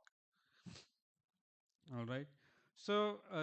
Considering this, we can say that the criteria for the appropriate walling material may be like, we need a non-erodible, impermeable diaphragm. Okay. Then we need a lean backup material, that we can use any material that you wanted, and when you are selecting those particular material as a lean backup, then what we have to look forward is that the material that we can use, which will be having low thermal conductivity, or which are related to that particular material, or is having which is in that particular. So if different climates, there is a range of U values that we might have to follow. Okay, so that particular material related to that area, should be, we will be able to use it. Okay, and another important aspect with respect to the architects, we can say that it is the color and texture of that particular material. All right, so the hollow core design, we can see, these things, maybe I'll discuss it on the way. All right, then I think you will get the picture. So one is like the non that impermeable member. So there, these constructions, we one is that you can put the tiles as being shown here. Okay, there is one option. Other option is that you can create your own diaphragms. Okay, so there, in these particular things, these kalakaris is being used is nothing but bangles, plastics, or even broken tiles, or any material that you find it which is waste, could be used here. All right, and which could be binded with white cement or any other materials, and then you can typically make a small block, and then you can insert it something like this, or you can have several other kind of designs, and which could be appropriately fit inside that particular block. Okay, and you can see there is a and the material is not a full block, so there is a hollow core as well. So you can insert as a cylinder or any basically a cylindrical structure, so it'll be more stable. Okay, so the volume also being reduced by this particular hollow core, so where you can run the conduits or you can reinforce it as per your need. Okay, so it looks something like this, and obviously it will have the interlocking mechanism. All right, so this is one addition, so where it will become more local to that particular area. Okay, so yeah, so even I bought these particular blocks, and I had these particular blocks, and in fact I also used to put these particular blocks and try to do it at home itself to create some new compositions of the materials. Okay, so you can see the blocks is something like this, where you have the two pins, and it is diagonally, you have to bring it together, and you put the pins right here, and then you can come, you can fill the half of that particular materials, whatever the lean back that you wanted, and then you will have the hollow core, and then you fill the next portion of it. Okay, so the mold is something like this, and you can have it at different sizes, so it's not like a compressive mold or anything. Maybe we could actually make that as well. So here, so these particular things are being basically designed in such a way that is, if something is needed even at the local level, you can take this particular mold and go to any particular place, and you can start actually building. Okay, so the methods of construction goes like this, where you have the mixture of the blocks, that whatever aggregates that you wanted, and you may have a coat of burnt oil or some petroleum products, so that this material, when you are casting on it, pressing on it, it will not stick onto this particular surface. Okay, and the bottom, you can put a plastic or any other members down, so that it will hold your tiles and this all thing, whatever kalakari that you're going to keep it inside will be holding it. Okay, so one is that you can have your tiles or whatever thing inside, or you can place something from here itself as cooling tile mixtures or any other things also, you can put it along and you can finish this particular one. After placing this, you will be placing your mixtures inside. Okay, half. Then after that, once it is being done, one is that you can have your, you can use your hammer or some blocks to hammer this up, and you can compress it. You don't really need to actually add another compressive machine as well, or you have that vibration compressor. Okay, which you locally you can have that also, you can use it and you can easily compress it. Okay, so after that, what we can do is, after that you will be placing your hollow core blocks, means hollow block that tubes along here, and then you will be filling the next half of the portion, and then again, if you want to have your impermeable member, you can keep it, or you can finish it with whatever materials, or the cement or any other material, whatever alternative that you wanted to have, you can have here. Okay, so basically the simple blocks is looks like this. Okay, and while removing it, obviously you'll be removing, you have to remove it diagonally. Even removing it also quite simple. If you just you know uh, hammer it along the two edges, it'll basically loosen up. Okay, when it is having the good, if you have compressed it nicely, then you'll be able to remove it, and the blocks will be within no time, it'll be actually ready. All right, so this is basically look like this. So this is one aspect. Okay, here the backup material, you can use any other aspect materials as well. If you can use paper, we have did with paper, or any materials that you want it, you can use it, and you can have these simple materials. Okay, it'll be ready. And then the another argument is like, why do you have, need to always goes to have something like the brick to be laid very horizontally? So here, even if there's a lateral force or anything comes in, then the structure is not necessarily to be will be taking that particular load. Or even some of the construction, if you can see that there will be a diagonal crack across the windows and this all things, so these things will be minimized when we are having a diagonally arranged blocks. So these blocks are typically used in a diagonal manner. Okay, so even there is a force coming from up or above, you can actually reflect with the more members. All right, so it's yeah. So you can have it in several designs that you wanted, so it will look something like this. Okay. So and here, if you see it, uh, the hollow core, the hollow area is also can be reinforced. Okay, with you can have the pretension along that particular core, and you can strengthen it more depends upon the area that you are in. And you can see, like, you can have several kinds of diaphragms that you can use it. That's all up to your choice, that what actually that you want to do it. Okay. Even the construction that he has done, in fact, they put up the stone blocks as well along with this. Okay, small stones also you can put it along with it. That actually looks quite nice. So when we see that particular wall, it look like a stone wall, but it won't be actually a stone wall. All right. So that's one. So with this, you can have several other arrangements that you can make, several other bonds and several other uh, different with different measurements. You can have several bonds on this whole thing, and also you can see you can have two sides opens also. Okay, hollow cores as well. Then so this is one, and you can see here there is so many projects as being done. And even one of the project here, if you can see it, is Bhumihin project. There's an LIG EWS housing. So this housing was fully built up with this particular material only. And the other interesting thing is this particular one of these this particular project majorly was involved with the people with mainly the women empowerment. So around 80 percentage of this particular project was carried out with the women, and they developed this particular material on site, and then they did this whole project. Okay, so we can say that and you can also say within even the 17 years of this, it was only around 400 rupees for the maintenance. All right. So the maintenance of that particular material also will be lowered when you're using this particular method. Okay. So you can see here various ways it is being done.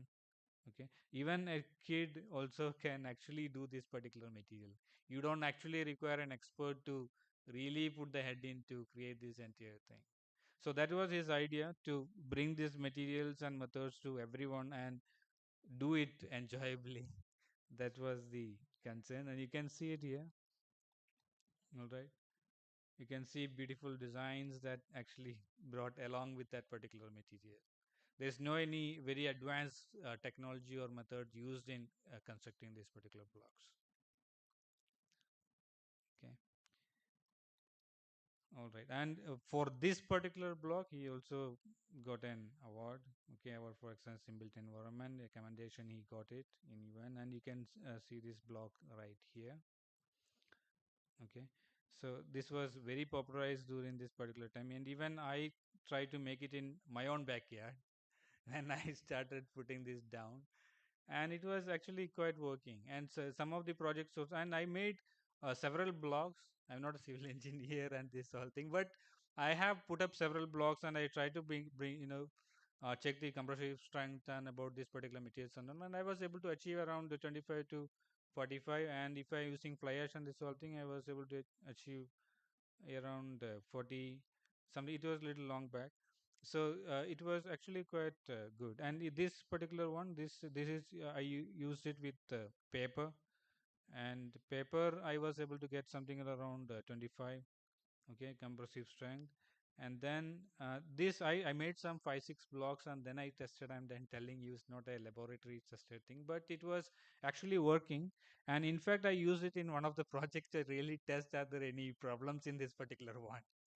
Okay, so in this particular, that was one project which I got it in Chennai during that particular time, and I have put it that particular one. And to get that particular good lighting inside and this whole thing, I have convinced them, let's make this particular walls and this whole thing with some of these particular method. Okay, so in the down and some of these portions, I actually use filler slabs and so many other methods. Apart from that, these walls and all, if you see, it's actually with this material. Okay, and it was actually quite good so far. So good. Right. So that's what I could see it. Even some of the small constructions also I do it, but the problem is like even when you come up with this particular project, it is very difficult to get some clients as well. Okay, so then another one was this one hour project in Malappuram. I'm from Kerala, so we some projects we did it in there. So some of the stones and some will be related to that also. We use some of these methods that how well we can bring it in. Okay, so architects means we final thing is like how actually we see that particular space and how they use it. Okay, so there is also a perception when architect as architects think, we also think how well that particular space is being put it for to our use. All right, so in that particular case I think like this is one of the best material where actually we can do further research. And the next one which actually I came across is actually with related to the roofing. So that we use this funicular shell roof. So if you see the arch roofs, what will happen is that I'll skip this. If you need some levels of expertise to construct it, okay, and after the construction what will happen, the arches, the load will be directly it will be going down this way, right? But in the funicular shells what will happen is that the load will be moved horizontally, so this will be moving into your beams here. Okay, so you can have your materials, you can put it along here. Okay, and then you can have your funicular shell here, and above it, and it is a compression structure, so you may have to have some fillers here. So we can have the fillers here, whatever brick bats or any material that you want, whatever you think, you can have your lean back material here, and then you can have your flooring here. Okay, and you also see on this side, it's not like typically if you have a rectangular beam, you will be required for reinforcements, you'll be running across.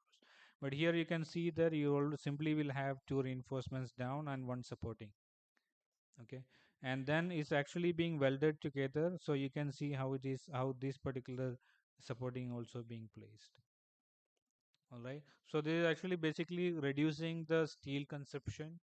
All right, and even the steel consumption in the funicular shells also being reduced. In fact, there is no steel used in this funicular shell. Only when it is laterally being bring it to these edges, only that particular side we might require some support. All right, and it's not like you basically you can have the arches or you can have the flat shell roofs. Simply the concept of arches. Okay, so with this simple method, you can see how beautiful this particular space or beams or whatever you see simply could be made. And yeah, these all being actually being constructed, and there are no steels inside. Only this side, whatever the thing I have shown, that's the only way these particular things were being designed. Okay, and even you can hang a fan, because one very main thing, the question we after the construction we could ask is like where it is actually stable. So now you can see that is actually stable, right? So and these two methods, whatever in this also, you don't require a very skilled labor. Even with a semi-skilled labor, you'll be able to construct this entire structure. So even if it is a remote place, it is possible that you can use this and make a very good, fascinating design and constructions.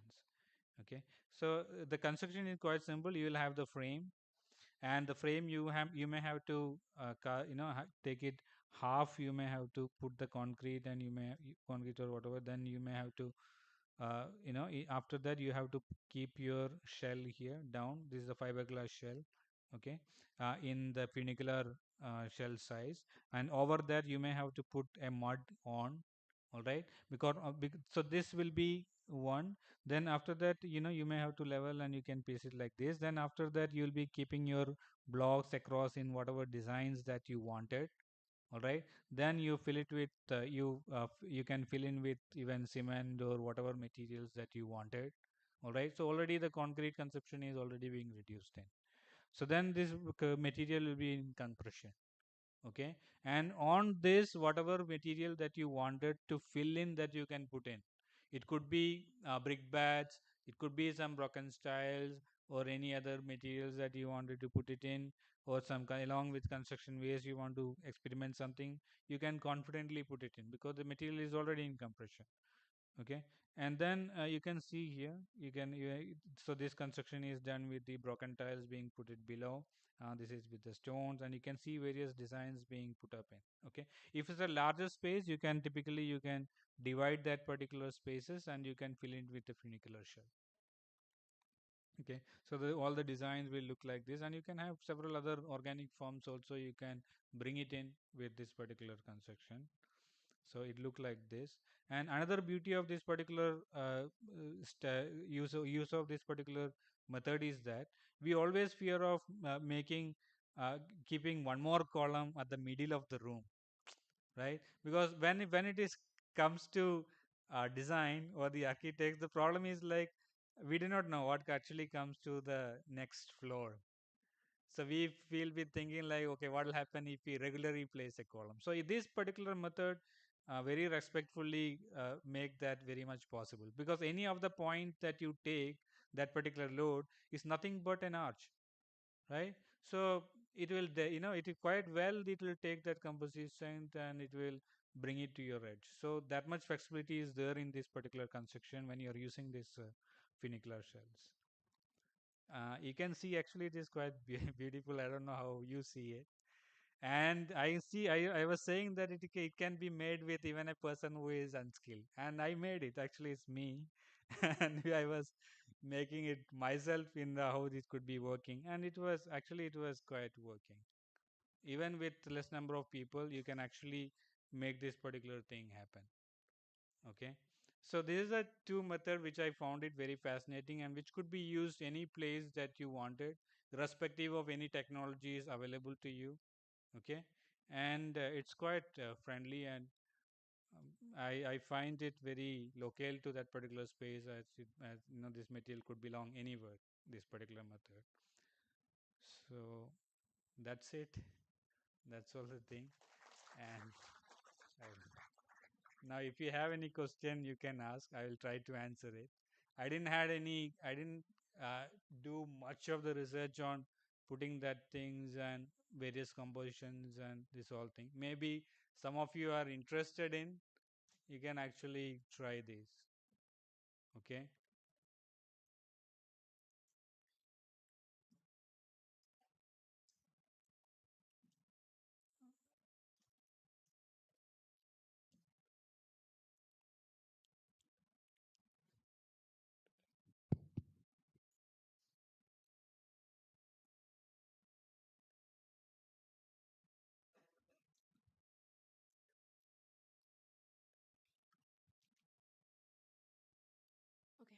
Thank you, sir, for that enlightening presentation. Let's all give another huge round of applause.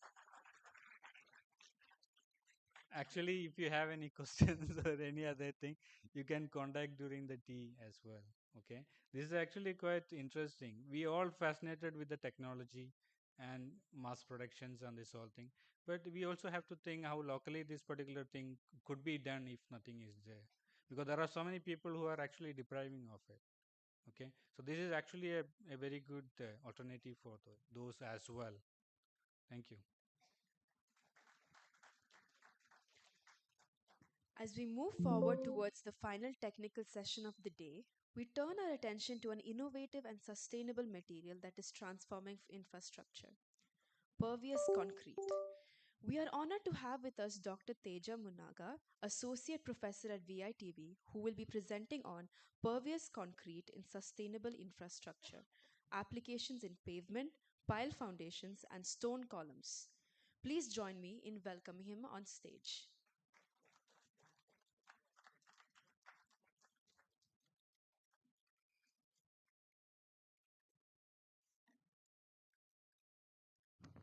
A very good evening to one and all. I think it's time to say a good evening, right? So seems like you're all exhausted.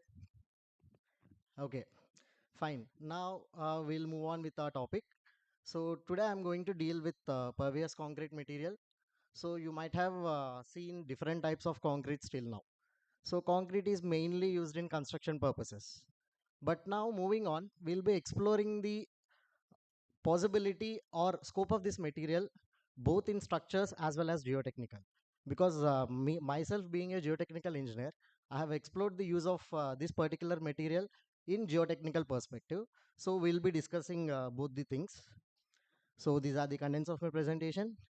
So you might have seen this slide earlier, right? So it's a concrete material and it is floating on water, right? So it's such a fascinating thing.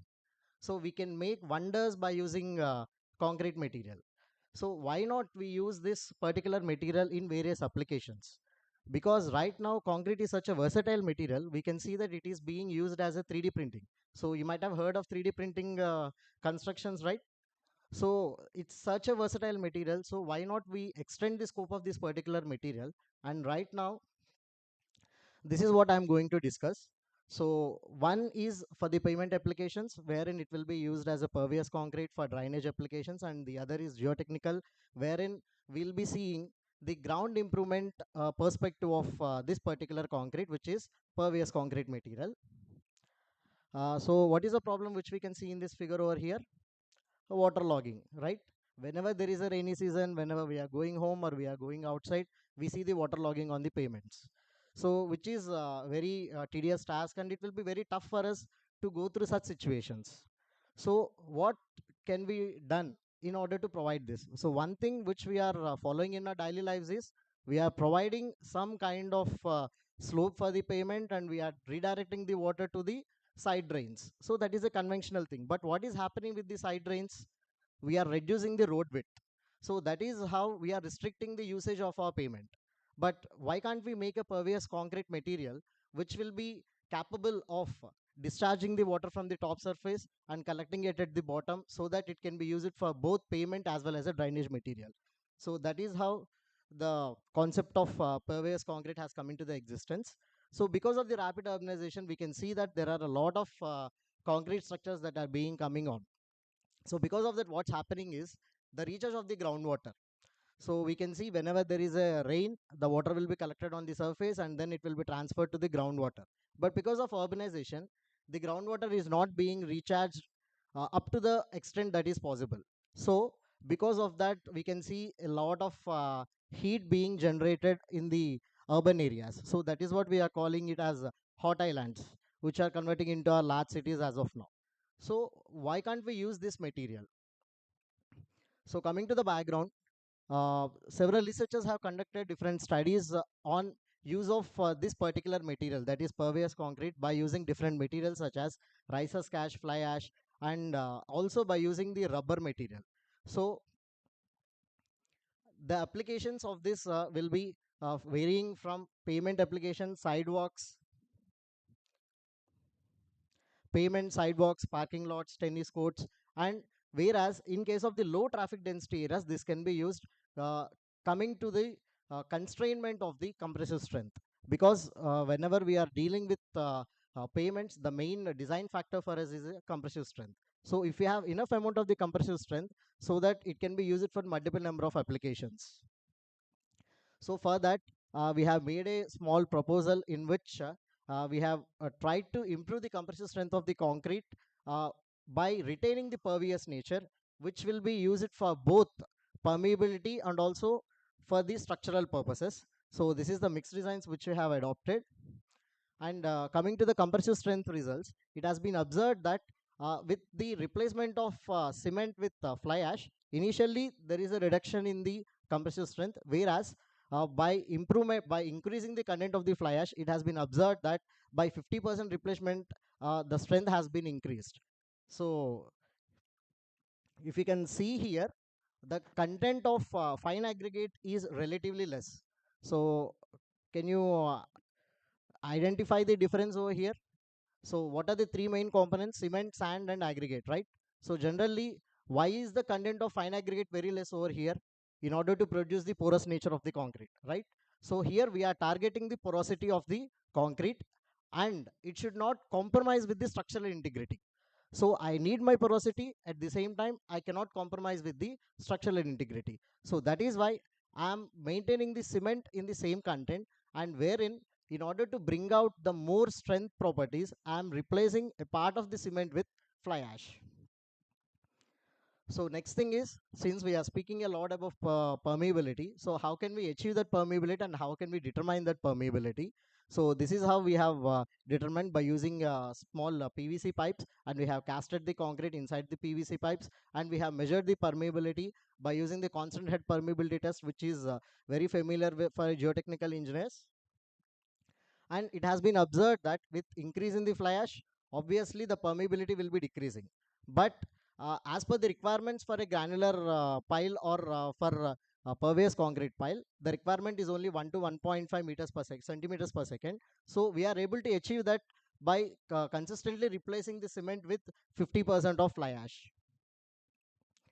So it has been observed that by replacing cement with 50% of fly ash, so the compressive strength has been improved, and also along with that the permeability has been maintained up to the required content.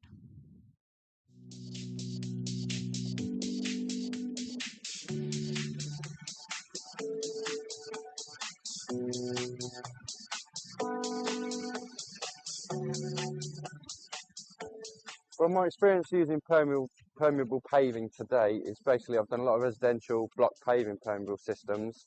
This is the first time I used a top mix permeable paving. So yeah, quite a bit of experience using permeable materials before.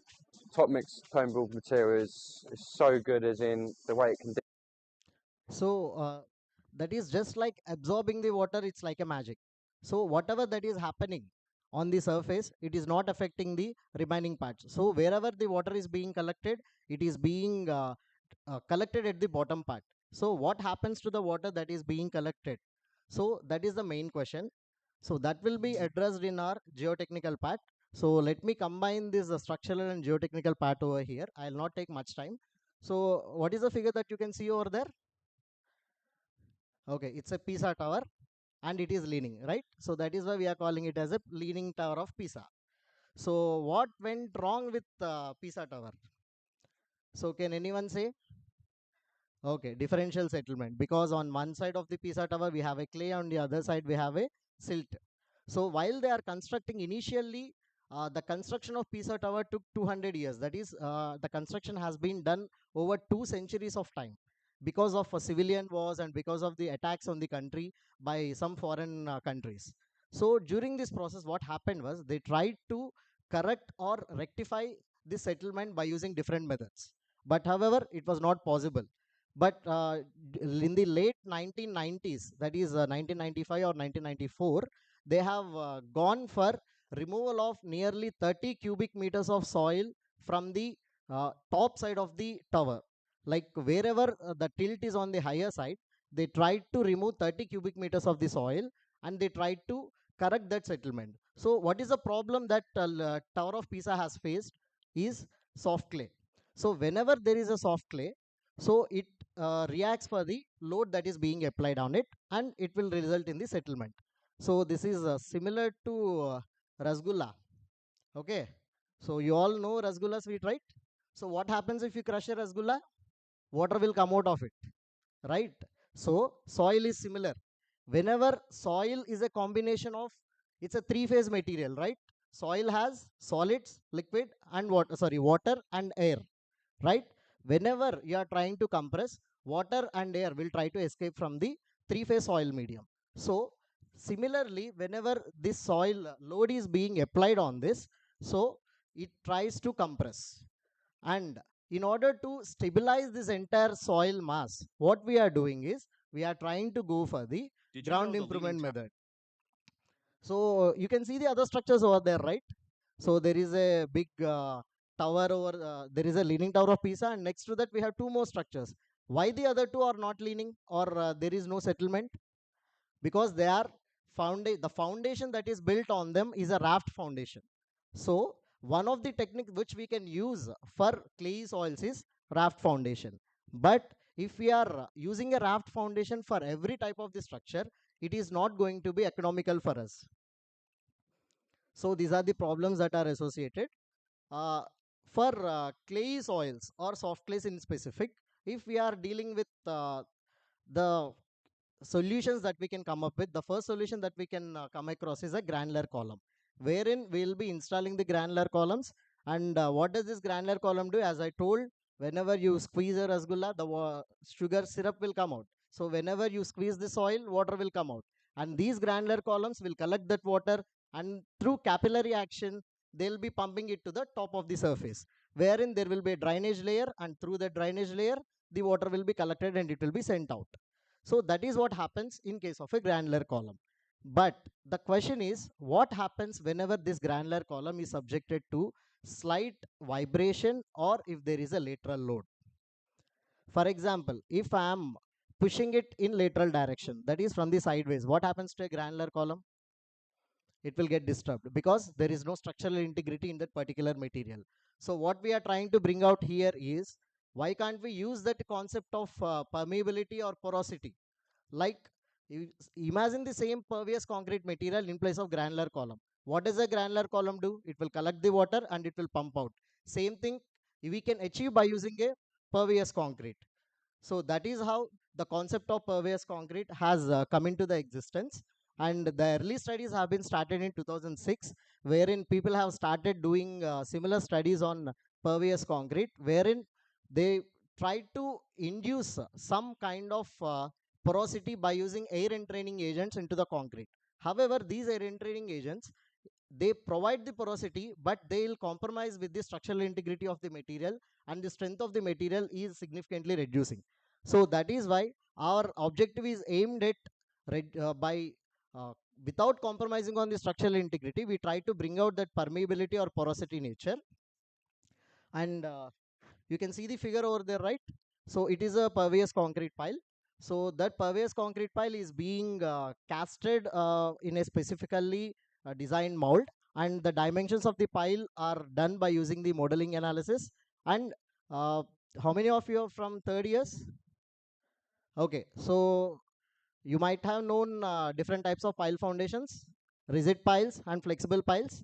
So the failure of a rigid pile is different and the failure of a flexible pile is different. So we need to know how this pervious concrete will be working under the lateral load, because our main objective is it should resist under the lateral action, right?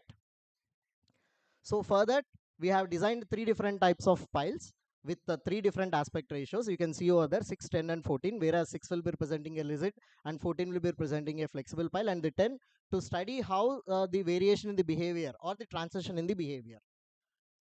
So in order to do the lateral load tests, the right side tank, which you can see, that is the red color one that is being used. So this is the method of installing for axial load test. So you can see here the pile is installed in sand, and there is an LVDT, and that LVDT is being connected to a data logger. Along with that, there is one more deciding factor or governing factor in pile foundation design, that is bending moment. So what is meant by bending moment? Load into perpendicular distance. So whatever the load you are applying, that you have to multiply with wherever you have the maximum point of application. So this maximum bending moment, which we are trying to find out, it will be varying for different types of piles, and it will be varying across the length. For example, in a flexible pile, we'll have a maximum bending moment maybe at half of the length, right? So what will be your bending moment at the bottom? We are assuming it as a 0, right? And at the top it is always 0 because the perpendicular distance is 0. So how can we obtain that variation? So that can be obtained by use of this instrumentation method. So here we have used some strain gauges, so wherein we'll be able to bring out that variations. So you can see the charts over there. So for different load applications, for example, if I'm applying 5 kilonewtons, 5 newtons of load, that is 0.5 kgs of load, for that particular load increment, what is the strain that is experienced along the length is being calculated, and from that bending strain, I have calculated the bending moment. So this is the formula that is being used, that is capital M is equal to EI by R into epsilon, where epsilon is the bending strain. And here this graph will show you the variation of axial response for conventional granular pile with that of a pervious concrete pile. So obviously granular pile, it has no cementation, and our pervious concrete pile, it has cementation. So it is very good in performing under the axial load conditions. But coming to the lateral load conditions, these are the three different piles which I have considered, that is short pile, medium pile and then long pile. So coming to a short pile, the failure is very crisp and short. That is, whenever the load is being applied on it, the mode of failure is by rotation, which is similar to that of our conventional reinforced concrete pile. And even in case of a long pile, that is of L by D 14 of length 70, the failure is by bending. So the performance or the response of the pile under lateral load is similar to that of a conventional reinforced concrete, that is RC pile. So that is why we have come to a conclusion that regardless of the L by D ratio, the behavior of a pervious concrete pile is similar to that of a long flexible piles whenever they are subjected to lateral loading. And coming to the structural perspective, it can be used for preventing the waterlogging in the areas, and we'll be able to provide suitable drainage applications. Okay, so as I told you, I kept it crisp and short. So if you have any queries, not about Rasgulla, anything else?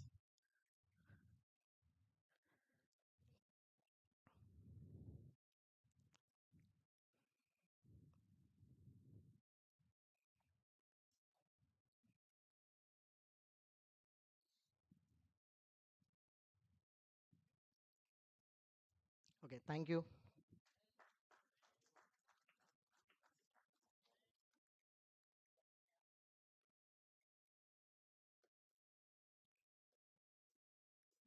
Okay, sorry. A very pleasant good evening, sir. My name is Kavya. I'm from SEC. My question is, can pervious concrete pavements be used for high-raised roads, or they limited to road traffic areas? High-rised roads or for conventional traffic roads, you are asking? Okay. Can pervious concrete be used for conventional payments? Yes. See, whatever the criteria which we are looking at for design of a payment, we are looking at the compressive strength and flexural strength. So based on these two factors, we'll be deciding the thickness of the payment. So we have achieved the compressive strength, and there are researches which are being conducted wherein they are evaluating the flexural strength of the pervious concrete. And by proper implementation of this fly ash material, so they are able to get that flexural strength also. So obviously this material can be used for normal payments also. And also, pervious concrete piles foundations be used coastal areas with high water tables. Yes, yes, definitely. Uh, See, the problem that arises with the high water tables is whenever we have reinforcement, the problem with reinforcement is corrosion. So even I have faced that problem because in one particular case where I am studying, there is a submerged condition over there. So the soil is completely saturated, and by the time we have finished it, we all know about RC pile, right? Reinforced concrete pile.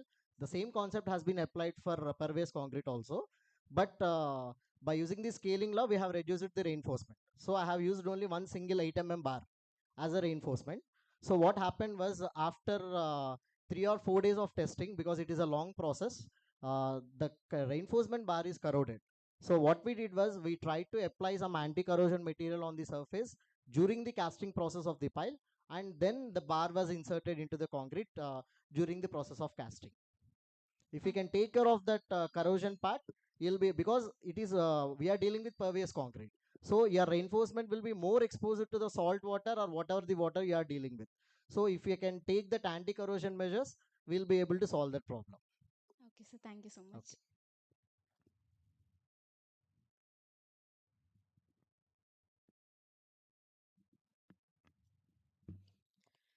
Thank you, sir, for that enlightening presentation. Let's all give another huge round of applause for Dr. Teja Munaga.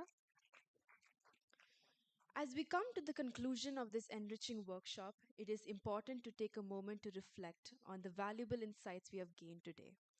Your feedback is essential in helping us improve and make future sessions even more impactful. I request the participants to scan the code that will be shown on the screen to give the feedback of the sessions held.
The results of the feedback will be shown later. Ladies and gentlemen, as we take a short break, we invite you all to join us for refreshments. Please proceed to the designated area and make yourself comfortable. We request everyone to return in 20 minutes as we start with the workshop. Sorry, as we continue with the felicitation. Enjoy your tea.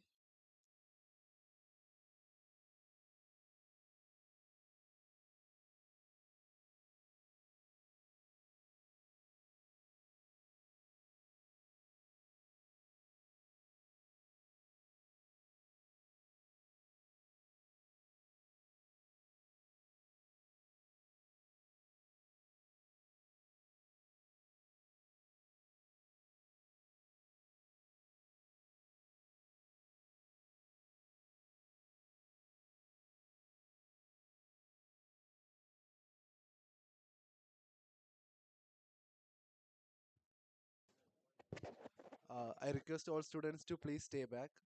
We'll continue with the refreshments after a few moments.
Very good afternoon to all of you.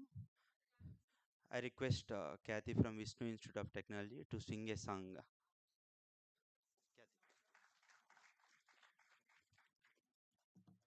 అనుకోలోపల అయిపోతాదంతే చూడరా వెనకే నీ కల రావాల్సింది నీడలా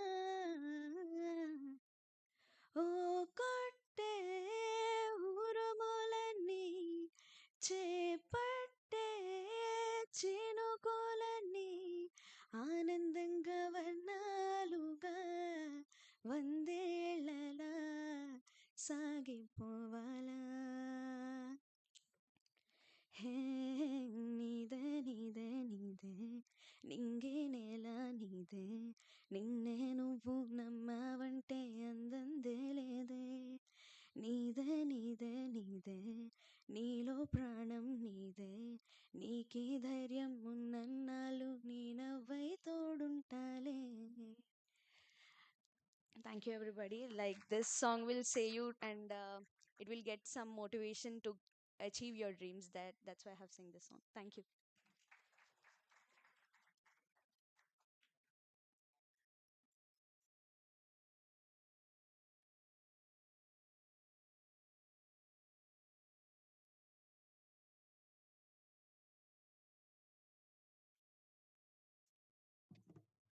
Hi. So in the morning when we were playing the video, there were some audio issues. So again, we are going to play the audio for our college once. So we have rectified from our technical side. By the time we are making arrangements, please sit back and enjoy that.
As a token of our gratitude, we present mementos to the dignitaries present here.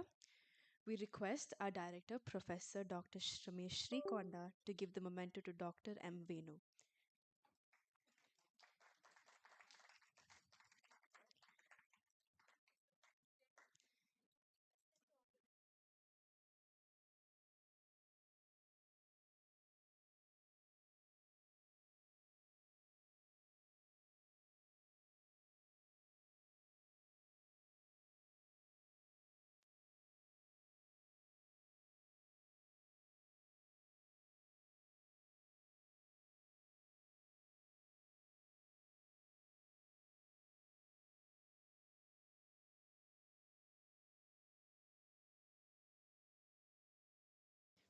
I'm sorry, sir. Please, can you stay on stage?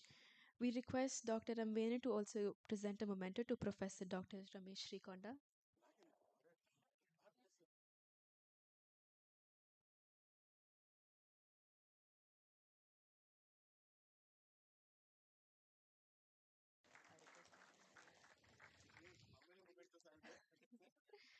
So we request you to stay on stage and give the mementos to the patrons and speakers. Now I would like to call upon Vice Principal Professor M. Shri Lakshmi ma'am to the stage.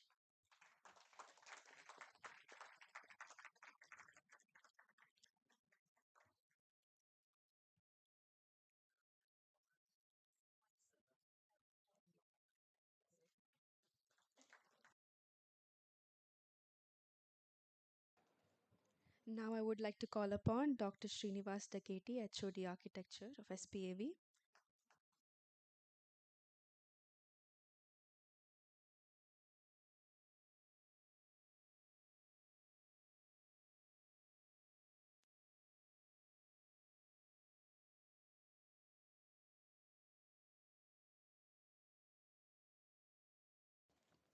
Now I would like to call upon Dr. Anil Kumar, Coordinator.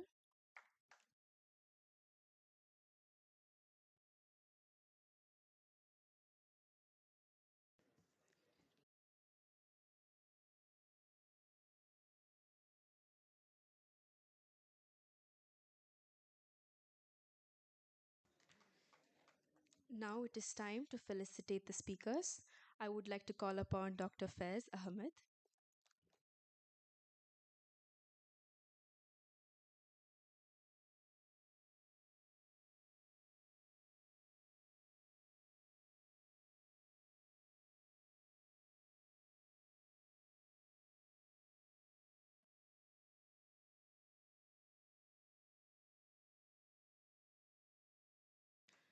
I would also like to call upon Register Sir to also help felicitate them.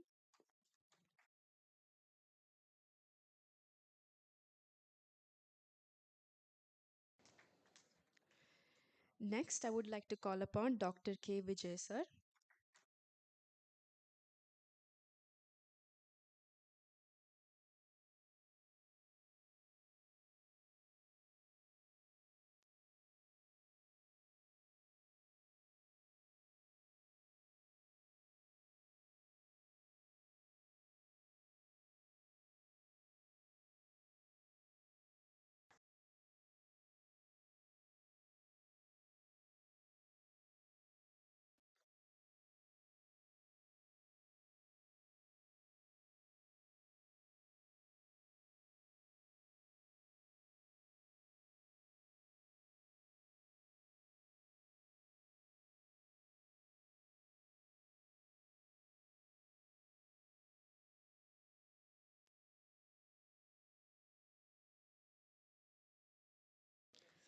Next, I would like to call upon Dr. VSJ Yashwant Paluri.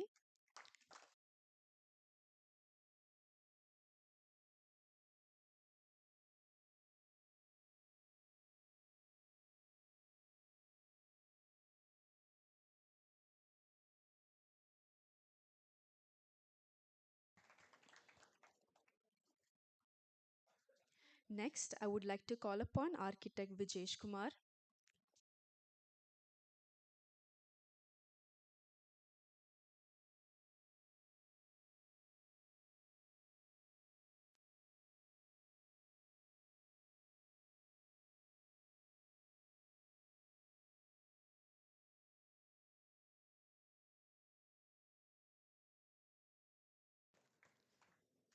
Next, I would like to call upon Dr. Teja Munaga.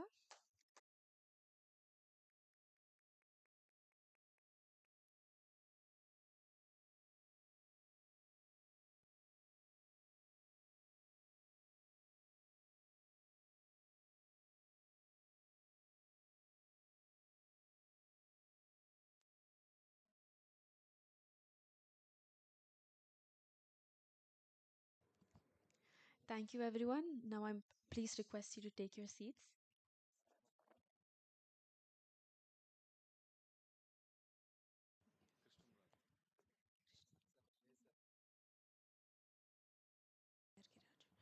Okay, now I would like to call upon IRK Raju sir to receive his memento.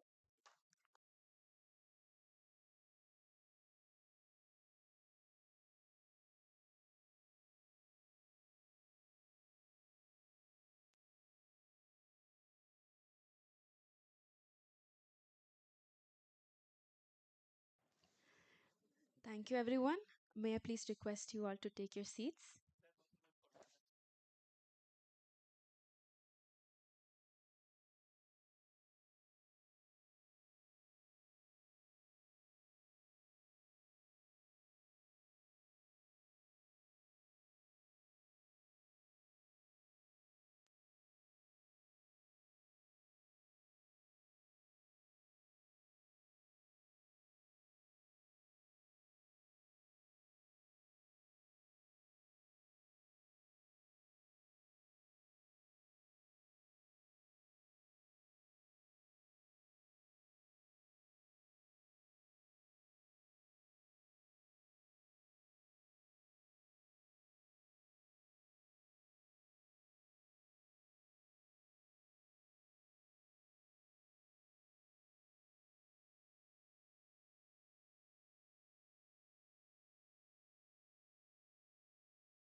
Yeah, coming back to the closing remarks, I must thankful to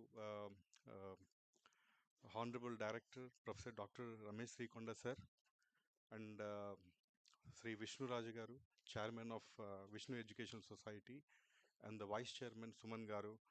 And without their acceptance, without their encouragement, actually this kind of event actually never possible to happen. Because, and I would like to thank to two background, two pillars are there. One is Dr. Venu garu and Dr. Krishnam Raju garu. All the way, actually, since long couple of months onwards, actually we are trying to collaborate SP Vijayawada and Vishnu institutions. So they all the way and the behind of all the myself and the Daketi Sinvas sir and the director sir. Since the director sir is busy with the Delhi schedule and all, so it was postponed and finally it was happened today. I must thankful to each and everybody who are participated across the states. Actually, some people they came from Hyderabad, people came from Bhimavaram, and yes, because after this MOU, actually, we would like to forward with the very positive vibe in the coming sessions, and we would like to collaborate in terms of research, in terms of design, in terms of industrial collaboration also. Looking forward to the very positive associations in the future, sir. I must thankful to once again. I was thankful to my registrar sir and HOD sir, Daketi sir, Srinivas, and our academic dean, Dr. Lily Rose, and who are behind that. Everybody, I should thankful one and each and everybody, and special thanks to the student council and also the uh, housekeeping staff and the security, one and all, each, even IT department also. So each and everybody, I should, yeah, I'm very thankful to each and everybody. Yeah, thank you so much, and we'll look forward for the future association. Yeah.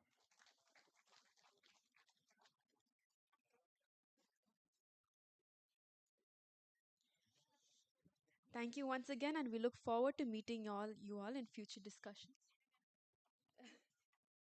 Okay, the national anthem. Okay.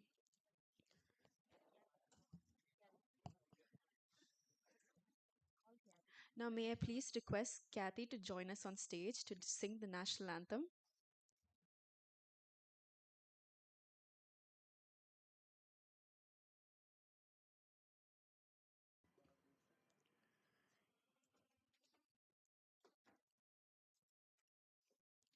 जनगण मन अधिनायक जय हे भाग्य विधाता पंजाब सिंधु गुजरात मराठा द्राविड उत्कल वंगा विंध्य हिमाचल यमुना गंगा उच्चल जलधि तरंगा तव शुभ नामे जागे तव शुभ आशीष मागे गाहे तव जय गाथा जन गण मंगलदायक जय हे भारत भाग्य विधाता जय हे जय हे जय हे जय जय जय जय हे